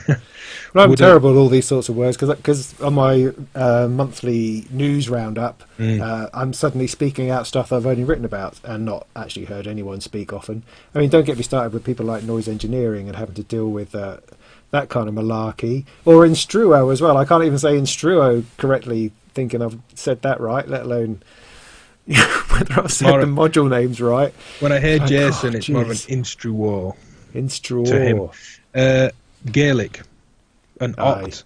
When I did Oct with them, we couldn't fit a DivKid logo and an Instro logo on. So it was, can we name it Oct, Gaelic name, meaning 8? Very fitting for the module. That's and I was like, yep, you can take naming. Yeah. Now that works well enough though. That's a simple one. Whereas I have their filter, and I don't know what to call it. Traig. Is that? No, I thought that was. No, it could be. Yeah. See the IO47, which is, if it's the IO47, it's based on the 1047 ARP filter, I believe. Oh. But it does definitely say IO47. Interestingly, Jason met Alan Perlman. There's a story to that I'll pull out of Jason one day. I won't butcher it now because I can't remember exactly the tale. But very nicely kind of signed off on all that. I got some exclusive ARP stickers in here somewhere. Because I threw him a tenner or something for the Perlman Museum. What's it? Oh yeah, what's it thingy? The foundation. Yeah. No, I'm never going to find. Oh no, I found one of those. Tom at Synth Anatomy says, listen to my Synth News episodes. It's horrible how my English sounds. Listen to any of mine. Look at that. And I'm English. Yeah.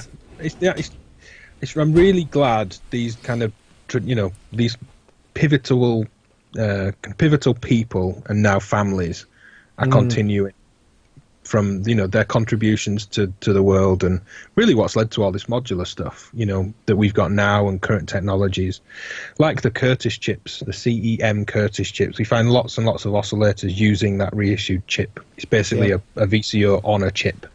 Does all the temperature compensation. It's very easy to work with. And some people have done very interesting things with it, or made it really cheap, or really available, or DIY, and it's great. But it's very nice to know that the Curtis family are supported by them officially offering that. It's a really nice thing. They are much more expensive than clones of the chips, as original synths against clone synths are. But I know a lot of companies that do still support the Curtis family. It's really cool that they do that. Yeah, I mean, there's a lot of stuff as.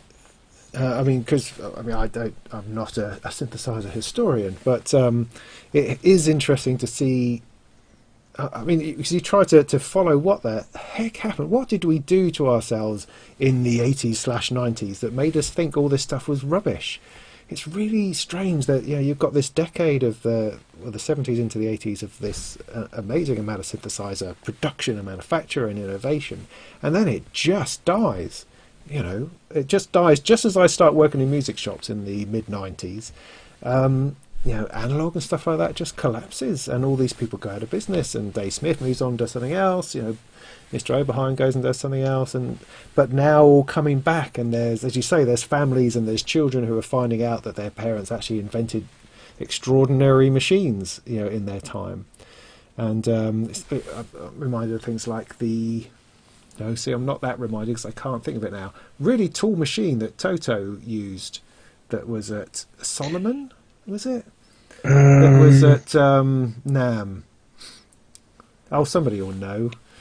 Yeah, someone let us know. A massive thing that somebody has now generated. They found the guy who built the oscillators, and they've got dusted him off and brought him out, and now somebody's arguing over who owns it. And Logan, they're the words that come to mind. Anyway, it doesn't matter.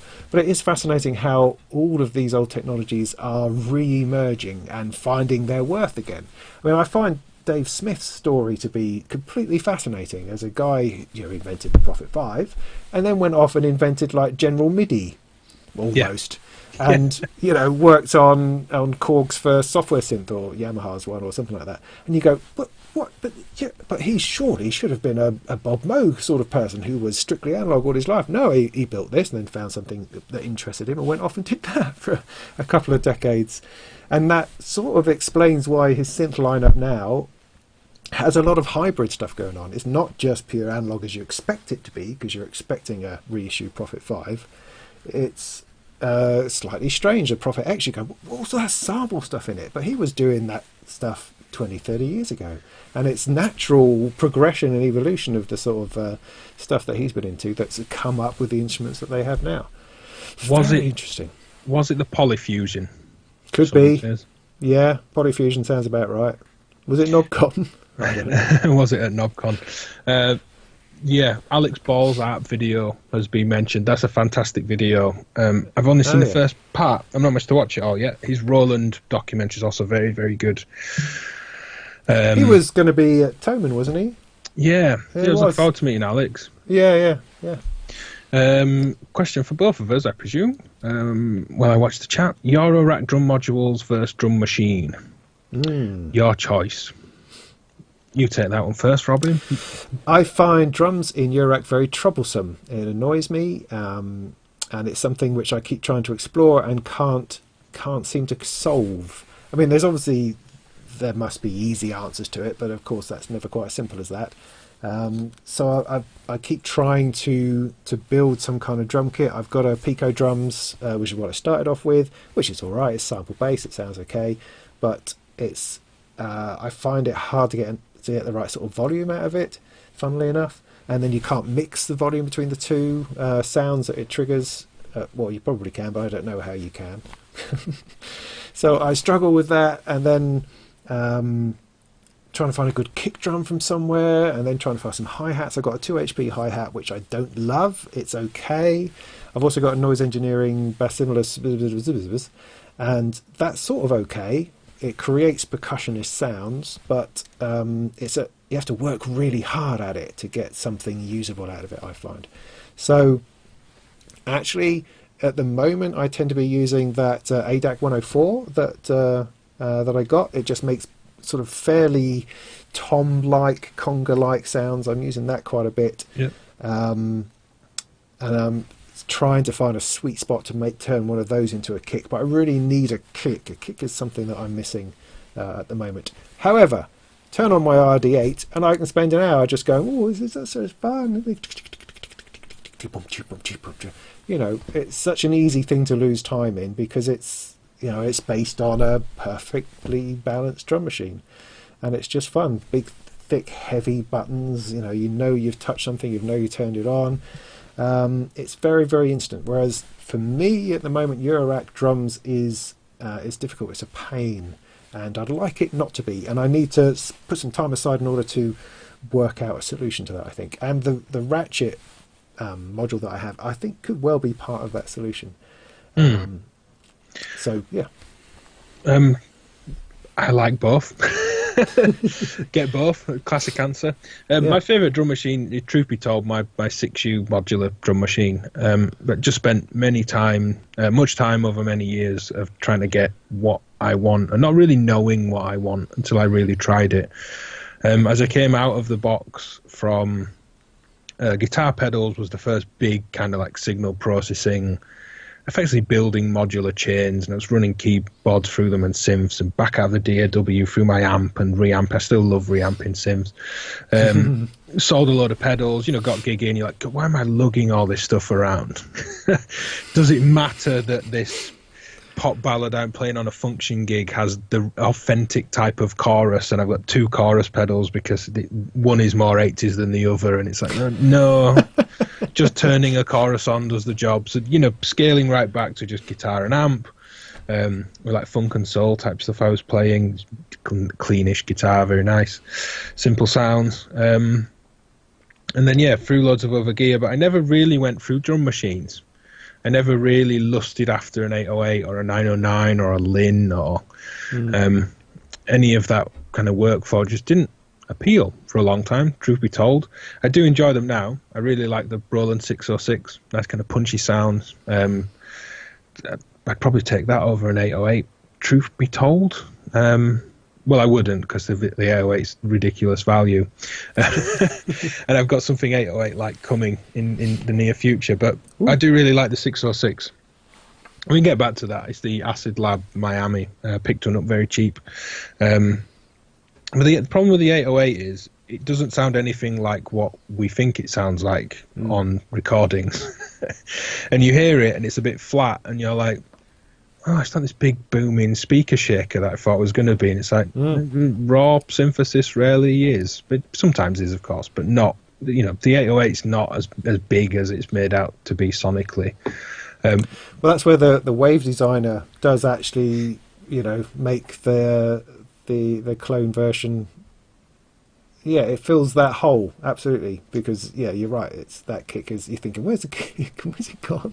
It's supposed to be putting everyone on the dance floor, but it is once you've wired it through a bunch of distortion, which is what the Waves designer does on the RD8, I think.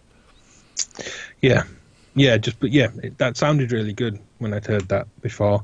But yeah, the modular drum machine allowed me to have a couple of different kicks, sample options, as well as analog options and digital, and sequencing it how I want. So I'm not having to try and find the dream machine that interacts the way I want and sounds how I want. It's a very luxury position to be in. I'm aware of that. It took a while to build, but I tend to look at my cases kind of like that's the drum machine. If I'm drummer for the day in a given situation, I can grab that one. Yeah, that's nice. Kind of nice way to work. But yeah, there is a certain simplicity to just going, which is why I picked the Miami up recently. Here are some drums. It will do the whole kit. It will sequence. I can clock it to something else. Done. So I'm kind of looking forward to getting back into that.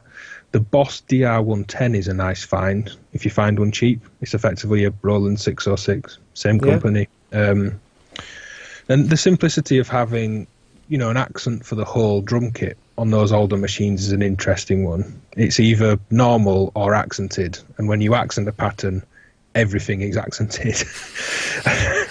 I think that's one of the reasons that drum machines didn't appeal, because drums was my first instrument first and foremost for anything electronic as a kid, and you learn that, all right, there's an accent saying beat 4 of a bar. You learn to accent parts of the kit rather than your whole body having to force a loud accent out. And it's like, why are these drum kits just doing that? Why does everything have to be louder on that step? Why can't the hi-hat pattern just dynamically tick away? Well, I don't want a loud snare, but I maybe want the hat to be a bit more prominent. So that's what appealed to Modular at the time. Erica sample drum has been mentioned. That's very, very nice. That's very new, though. I mean, as in they struggled to get that out. They seem to have some trouble with that. They even released the techno system without it, I think, in the end, because it just wasn't quite ready. Firmware wasn't quite ready. There's a transient drums, is it? Really beautiful looking module with the future retro transient. Yes, yeah, that looks really interesting for drums. And the proc ones you've mentioned as well. I see Mylar's got 4 of those in his travel case, which is that's a way of solving the problem. Is just get 4 of these things in there. That's it. That's a drum kit done. So that's one way of looking at it. And I have thought about that. I just don't have an organised way of building my system, as in, because I never actually have any budget for Eurorack, so every time I buy a module, it's purely by accident, and something overwhelmed me and I had no option. I just had to click the button and it accidentally finds its way here, or I have the privilege of being given them from time to time. So I very rarely sit down and say, okay, I need to buy this in order to solve this problem. It's far more ad hoc and accidental than that, which is part of the problem and part of the joy, I think. Yeah. JVF Mastering. Hello, he's been in lots of streams recently. Good to see you here too. What do I think of the VPME QD quad drum module? Fantastic. Some synthesis, some samples. Very, very good. I've several bits filmed for a video on that one. Oh, cool. I'm going into kind of host mode. Apologies, blasting through the chat. But no, that's all right, man. That's all right. we probably should sort of slowly wind it slowly down to something. So that's I'm kind of rolling through questions. Difference between the Mutant BD9 and Mutant bass drum. BD9 is a 909 clone with extended parameters. The normal parameters of a 909 are in there. The knobs just go a bit further either way in terms of the controls. The Mutant bass drum is 808. They stack very well together if you end up with both or a chance to hear both. Did I looking at the ERD modules? I don't think that was at me. It's for someone else. The ERD modules, they did the was it the radioactive soil in a module that was a random source? I think that was their first thing. I'll leave that with the chat. questions if I still enjoy playing acoustic drums. Yeah, I still really love it. Teaching music for a long time, I'm lucky didn't completely taint and ruin the whole thing for me, as I know it has for other friends that teach music professionally.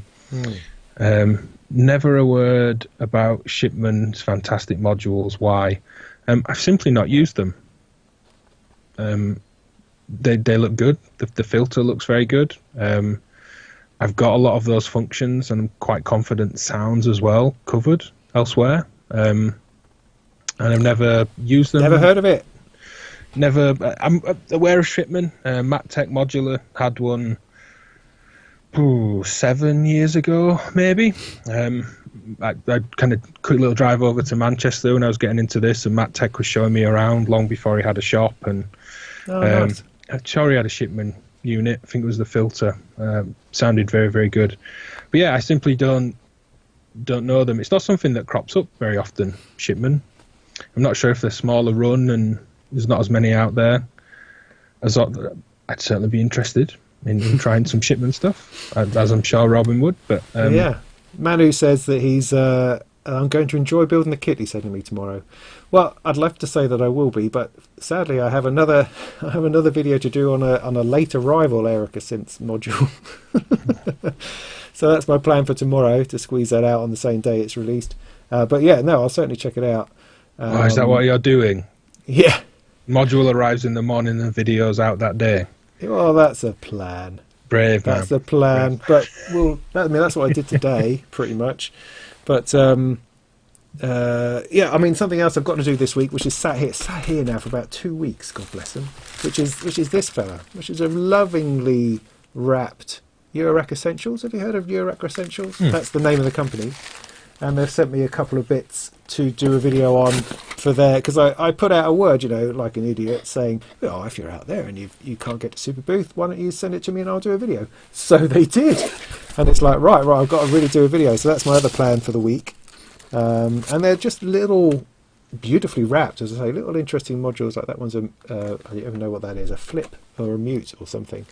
So I'm going to take all those apart this week at some point in order to make a video on a little selection of bits and pieces of those.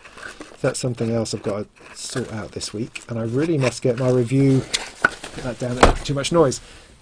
I really must finish my review of the nifty bundle, the Create Audio case, which you might see there. The little nifty bundle case. I've got to do that. I'm writing the review for Sound on Sound as well as doing a video for it. So I need to get that out of the way hopefully this week too. And also I'm going to paint it, I've decided. Okay. Because it's really in the comms panel it's a really strangely white colour, and so I'm going to make sure that changes into something else. A solid colour, more fitting to you, or are you going to Yeah, I've got some cans of old Chaos Black knocking around, and I'm gonna take those to it, and I'm gonna try really hard, right, to cover up the holes and bits and pieces so I don't ruin it. I'm gonna try to do it well. I've told myself I'm gonna try to do it well. Don't just don't go crazy. Oh, and the other thing I've got coming up, just as I'm thinking about it, is I got hold of a load of these. Have you seen these? That way up. This is Look Mum Knows Computer, yes. Weirdly large. If you get it in the camera, weirdly large Eurorack. Just got a module to hand. Oh look! See, that's a crime that I've got a magneto not in a rack doing things. It's just sitting around doing something. So there's a magneto, right?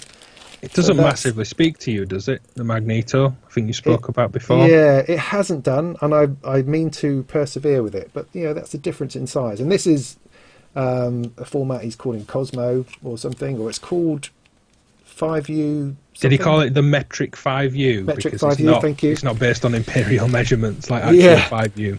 So the idea is that it's Eurorack, but it's bigger and chunkier. So it's all Eurorack compatible format and stuff, but it's bigger and more great for live performance, that kind of thing, which I think that's brilliant. So he's got a number of remarkably well priced PCBs and front panel sets, and I'm gonna, once I finish the Deckar's Dream, I'm going to take that on as a bit of a project and build a synth, source the parts and stuff.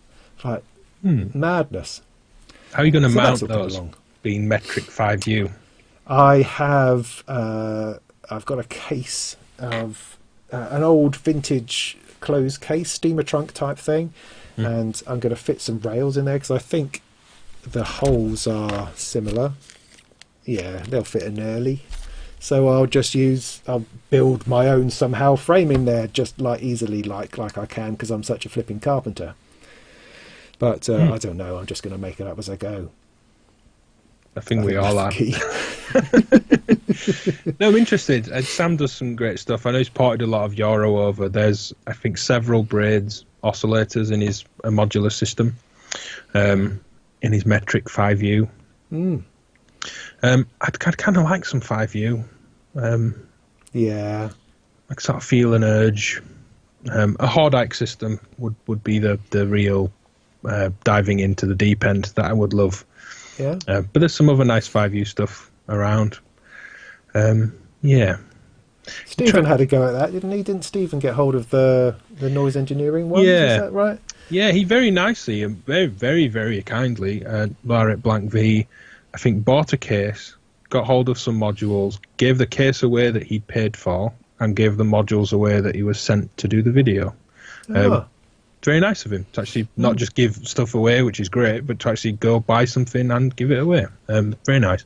Yeah, he tried the 5U noise engineering, which is kind of rocking the world of 5U for things being different. You know, Eurorack is wild and wonderful, and 5U, it's fair to say, is still very traditional in many ways, which is great at what it does. And, you know, the feel and the interaction is very different. Just as just looking at the chat, the new McBeth oscillator looks stunning from Tom. Do they ever do anything? Does McBeth actually release anything? I see these. I write articles about their synths from time to time going, is this a real thing? I don't know. I've never actually seen one anywhere. Does anyone have one? Yeah, Colin Benders has some. Oh, does he? Yeah. Funnily, Ken McBeth had a good time with Ken around him performing at Superbooth. He's a very funny man.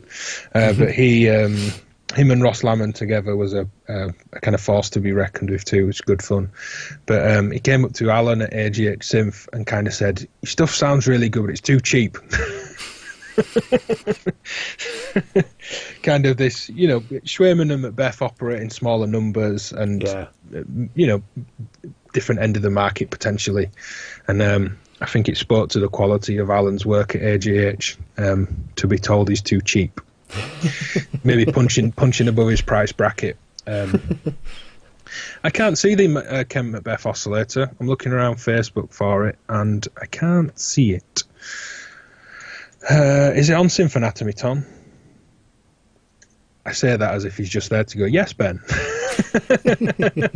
He says it's pre-order on Schneider's, lad, and I'm going to have a really quick look as we, as you say, as we kind of softly round up. Jeff, I would say the better delay module is probably the Erica Synth stereo delay. I'm all about Erica today, or probably the Chronoblob 2. These newfangled weirdo make noise and magneto thingies, they're just going to get you down, man. They'll send you into endless loops of going, I have no idea what any of this is doing. Whereas I find with things like the stereo delay is you just like turn a knob and you find a delay and it works. It's like, it's just like a weight off your shoulders. You go, I can dial in a delay, fantastic. I'm not having to fart around and open up some science book to work out the feet per inches that delay is moving through. Let alone, I mean, with make noise, you're not talking about feet per inches. You're talking about zones. And you're talking about, I'm going to move from one environment to another ringed environment around the outside of the, you just want a delay, man. I have found the McBeth oscillator that's in the chat for anyone curious.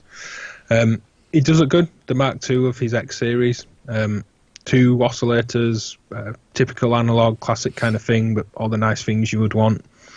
Sure, tracks very well and sounds very good as McBeth does. Big, kind of high end of the market, nice analog oscillator. The filter looks good too. which I will drop in the link. Similar kind of thing. Yeah, there's lots of interesting delays. The 1-bit delay from feedback is very good. The 4MS DLD is very good. Chronoblob 2, very good. Not tried the Erica yet, but also good from everything I can hear. There's lots of nice options, depending on where you want to go. The Faco Crush delay, I think, is my most used delay. It's a PT chip, which is known to be very noisy as you increase delay time. But they put limiters in the feedback path to kind of stop it really going totally wild. BBD delays, analog bucket grade chips, although argument as to whether they're really analog or not, but that's usually what people mean when they say analog delays are BBD. They introduce clock whine. So you actually hear the clock rate kind of pitch go from supersonic just into this like whistling in the top of your ears if the circuit lets you push the time long enough. So what a lot of BBDs do, and where a lot of them are very dark and dull sounding, is they just aggressively low pass filter. Some of them all the way through the delay range. Some of them will tap the cutoff of the low pass filter to the delay time. So there's no filtering on the short settings because it gets longer and you're likely to get all this kind of, I can't go anywhere near high enough, but just a clean clock whine. It's not a nice noise. Whereas PT delay is noise, broadband. And I like that much as I like tape hiss and all those kinds of noise. I don't like power hum. I don't like whines and shrieky sound, in terms of noise floor, but Bafako Crush delay into a Music Thing modular spring reverb. Ooh. With the digital tank, which is more like a reflective room than a real spring. It does do a great job modelling a spring. But just a splash of wetness around the already wet delay. I've been surprised about how much reverb I find myself using in Eurorack, because it does sound very dry without it. I mean, working in the box, I'd never use as much reverb on anything as I do coming out of this. I mean, the whole time everything's got to be in a space cavern, or it's not happening. It's like whatever, any click, anything's go, and there's something, I don't know, there's something about that. It's like refinding this desire to hear things in a large echoey space. It's very interesting. I don't know what that's come about. From other instruments you've playing instruments in real environments, and this is very dry and forward in the headphones and speakers, or? Yeah, maybe. I mean, when I play guitar I got a Boss Katana amplifier. I always have a little bit of reverb on, but only a tiny amount. There's just anything more than that, and it seems to go too far when you're playing guitar. But when you're playing beeps and bloops coming out of Eurorack, I like it swimming. Yeah. But that's probably a problem when it comes to recording, I imagine. That might not translate so well to trying to put something down on tape or whatever the kids call it these days. But if you've got the traction, as I was alluding to with that Lyra 8 EP I'm working on, you always record it separately. Take a dry stereo and a wet stereo and blend it afterwards if you're not sure. Put some EQs in your life, Manu. Hex mix EQs and other nice EQs. I've been alluding to more EQ coming to the format for a while. That's all I'm going to say. Yeah. It's missing. There are things missing, oddly. Compressors as well, things like that. Other forms of audio processing that you would traditionally find in a studio. You don't find so much in Eurorack. Nathan says, will Eventide ever bring out the space pedal in Eurorack format? I would imagine it's highly unlikely for power consumption. When Strymon announced the Magneto, everyone's like, why aren't they doing a reverb? The Big Sky and the Blue Sky, gorgeous, big, lush, modern, Shark DSP led, very high-end kind of processing for hardware, much higher than nearly everything else. I think it pulls around a full amp of power, the Big Sky. So it's like, that's a big no-no. Modular rig. I mean, looking at what does...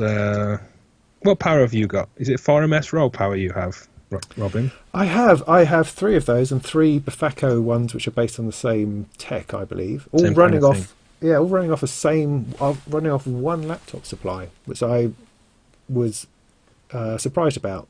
I assumed I had to run a power supply on each row. That was my assumption when I put the thing together, and it was wonderful to discover that I could link them together. So I had my first 3 rows linked together on laptop supply, and I thought, sod it, I'll just try it with one when I built the other 3, and it all seems to work, so I just go with that. Yeah, the raw specs on that are 1.5 amps of plus 12, 1.3 amps of minus 12, 1.5 of plus 5. So if it's pulling, an amp off of all that, that's a serious amount of weighing down a whole supply on a single unit. I wonder if they do something like the Roland Lyra range, that you could still plug in the little DC power. I'd probably drill a hole in the case for the benefit of that, because several of them would have really pulled down Eurorack power. But I don't know. Eventide have their Euro DDL delay. They do. I have one of those. Yeah, which is nice. Yeah, you have to think about it. It's only floor, really. It takes a little bit of thought, because numbers on the front doesn't always mean what you think it might mean. And anyway, it's just it's not as instant as just a knob that you turn. It couldn't be that simple, could it? But it's a nice delay, certainly. Yeah. Ecosystem by Empress Effects is a nice pedal. Yeah, very, very lovely. It's getting into a favourite delays and effects chat, which is very nice.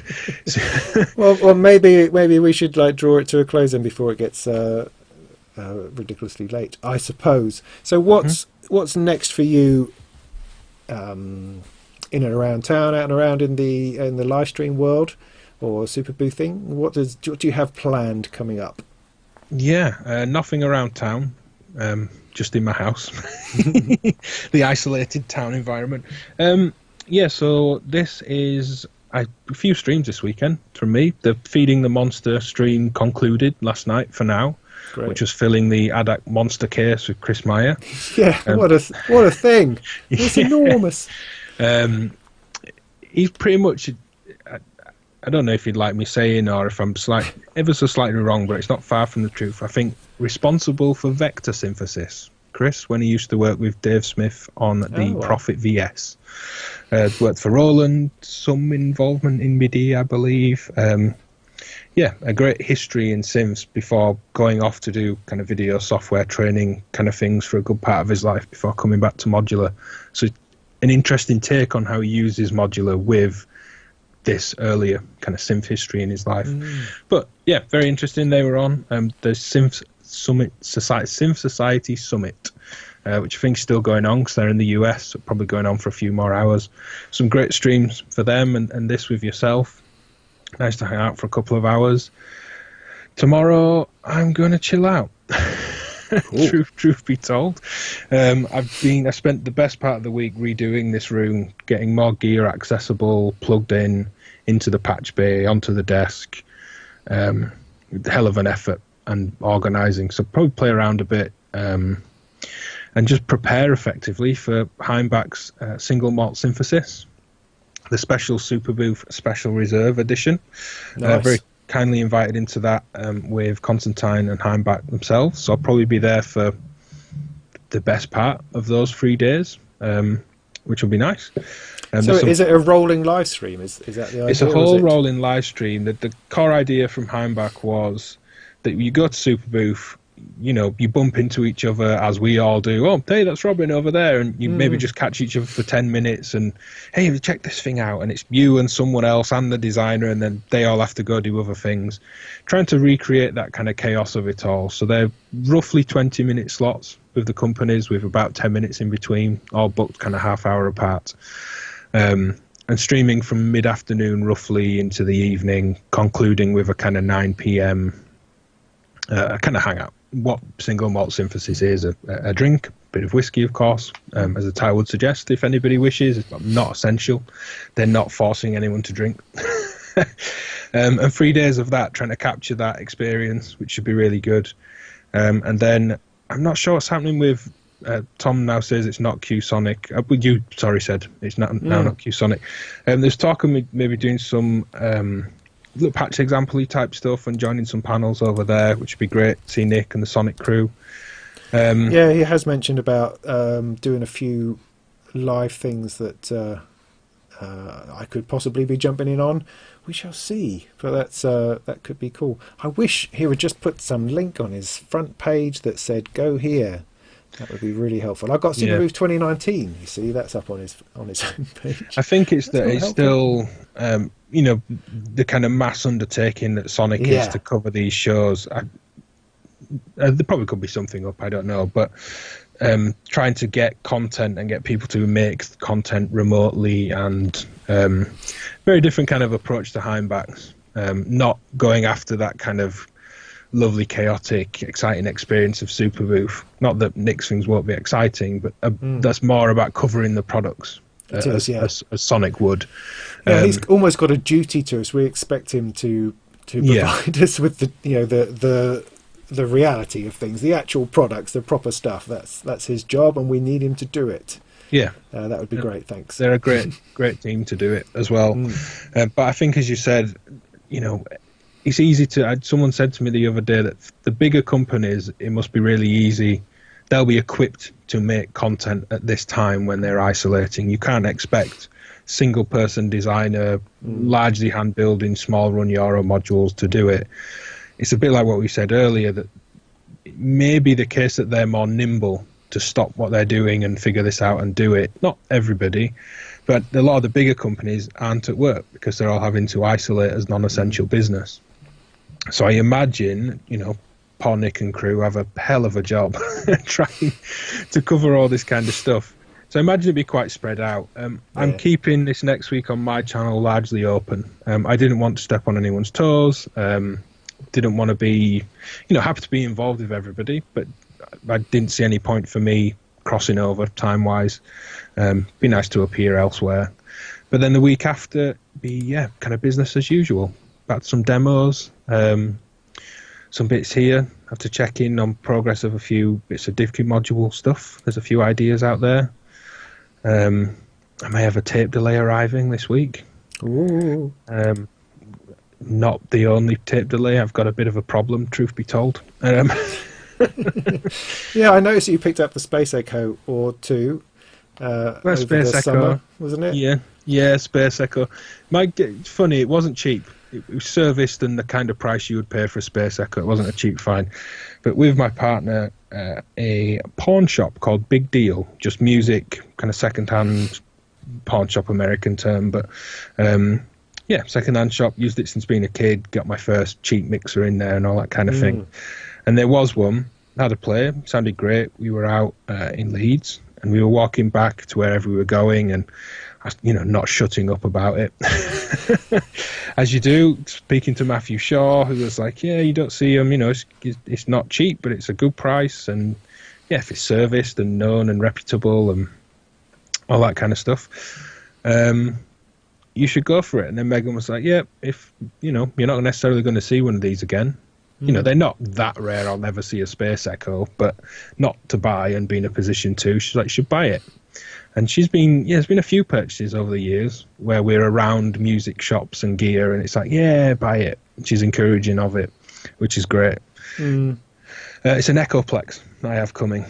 Oh, wow. Now, I sold an Echoplex to the guitarist from a band called Iona back in 1996, because it was one of those nightmare orders over the counter in turnkey when this bloke turns up and I go, oh, you're the bloke. No, I shouldn't keep saying that, should I? So I work in a music shop in London. You say it all the time. Oh, yeah.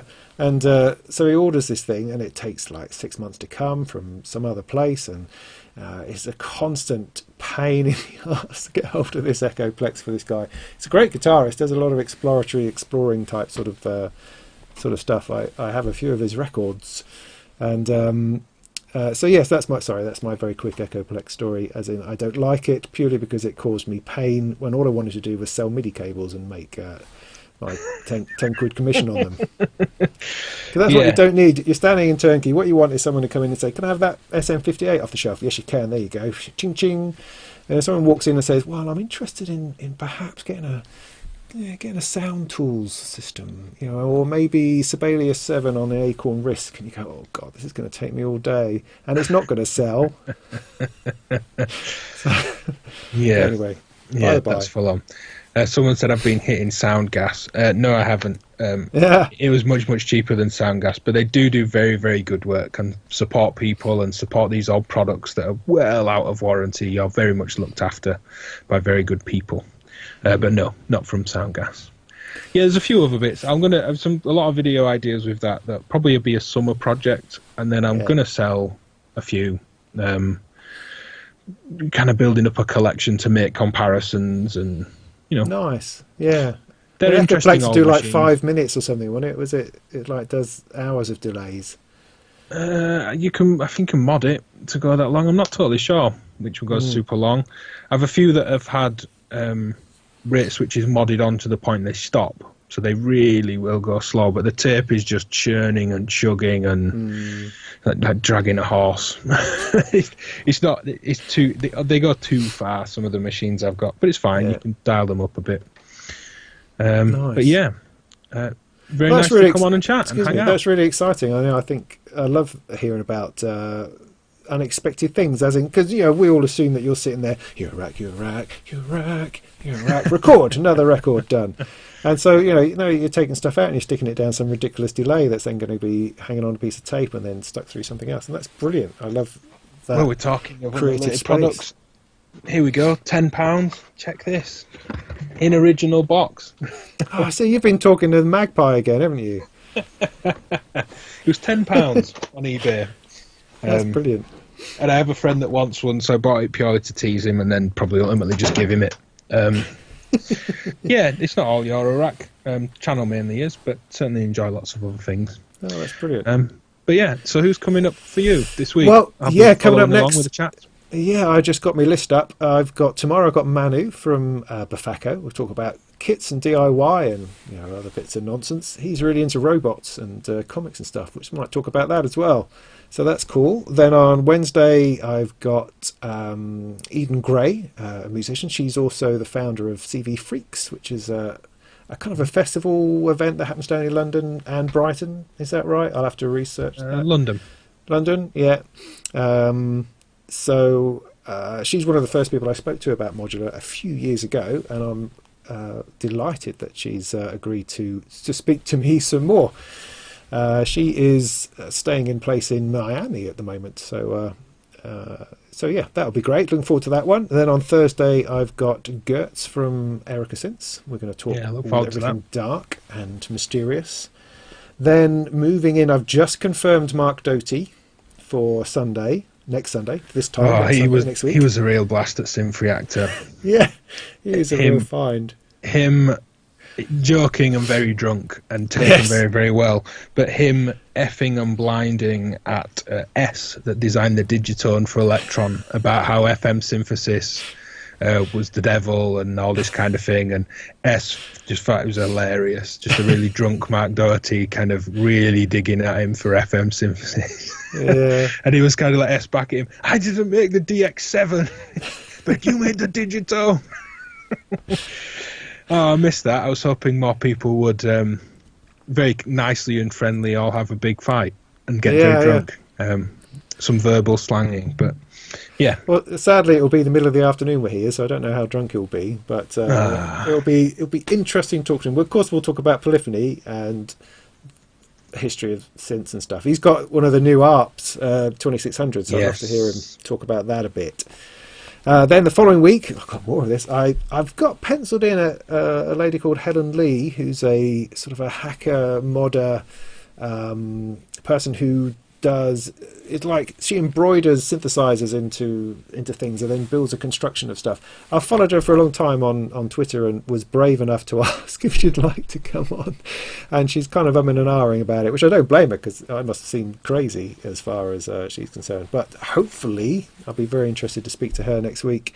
Then I've got a guy called Matt Colville, who is a dungeon master. He's a huge Dungeons and Dragons type person who's also a modular enthusiast, and we've been in contact for a couple of years, and I sort of invited him on to talk about early stages of modular and how that's been and how he's moved along with that.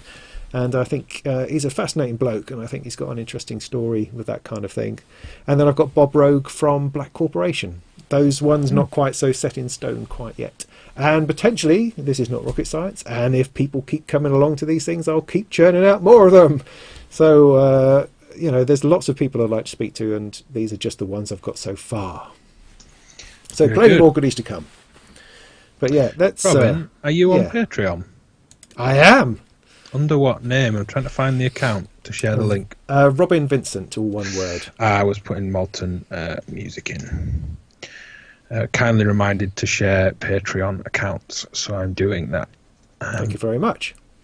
I can't speak for Robin, but I imagine exactly the same. Very much appreciated. Makes a big difference, keeps the lights on, all that kind of thing. Oh, it's very helpful. Yeah, both our links are in there if you'd like to support either of us. Really appreciate it. Yeah, that came up. Great. Yeah. So thank ever so much, Ben, for being here. I should say that you were one of the first people who took me seriously when I started this gambit, and you had me on your show, which was probably 3-4 years ago now, I think, back in the day.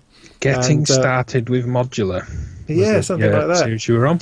Yeah, and it was enormously helpful, and you've been a lovely inspiration and a good bloke to know. So I do appreciate you coming on, spending your time, and let's do some more of these at some point.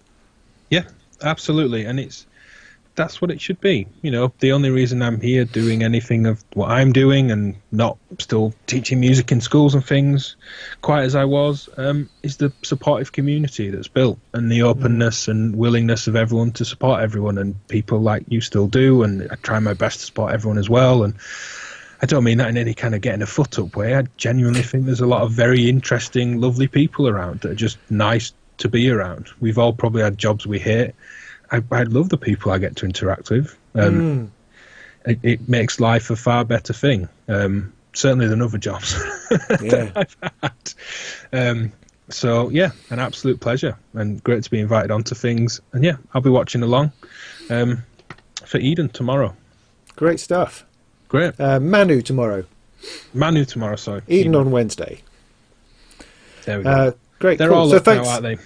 Yeah. I've got this week's worth of flyers going up and down out there. I've got to come up with some more images. I've got to find it. How do you find the right image of Mark Doty? That's the question. Because if you watch him on Instagram, he has got every decade he has a fantastic look, and he looks like a rock star in every genre. He's amazing. I have to try to get his bad hair day. That's what I'm going to have to try to go for. But anyway. So yes, anyway, let's just I'll hit the end stream button and we'll go our separate ways. So thanks very much. Thanks for joining us in the chat. It's always lovely to see people interacting and talking to each other. And sorry about the weird technical streaming issues, but hey, we're still here. We're still talking and having a lovely time. So that'll be it then. Goodbye. See everyone. All right then. In the meantime, go and play some tunes. Make some tunes. I've forgotten what I say now. Yes. Cheerio. Thank you. Good night.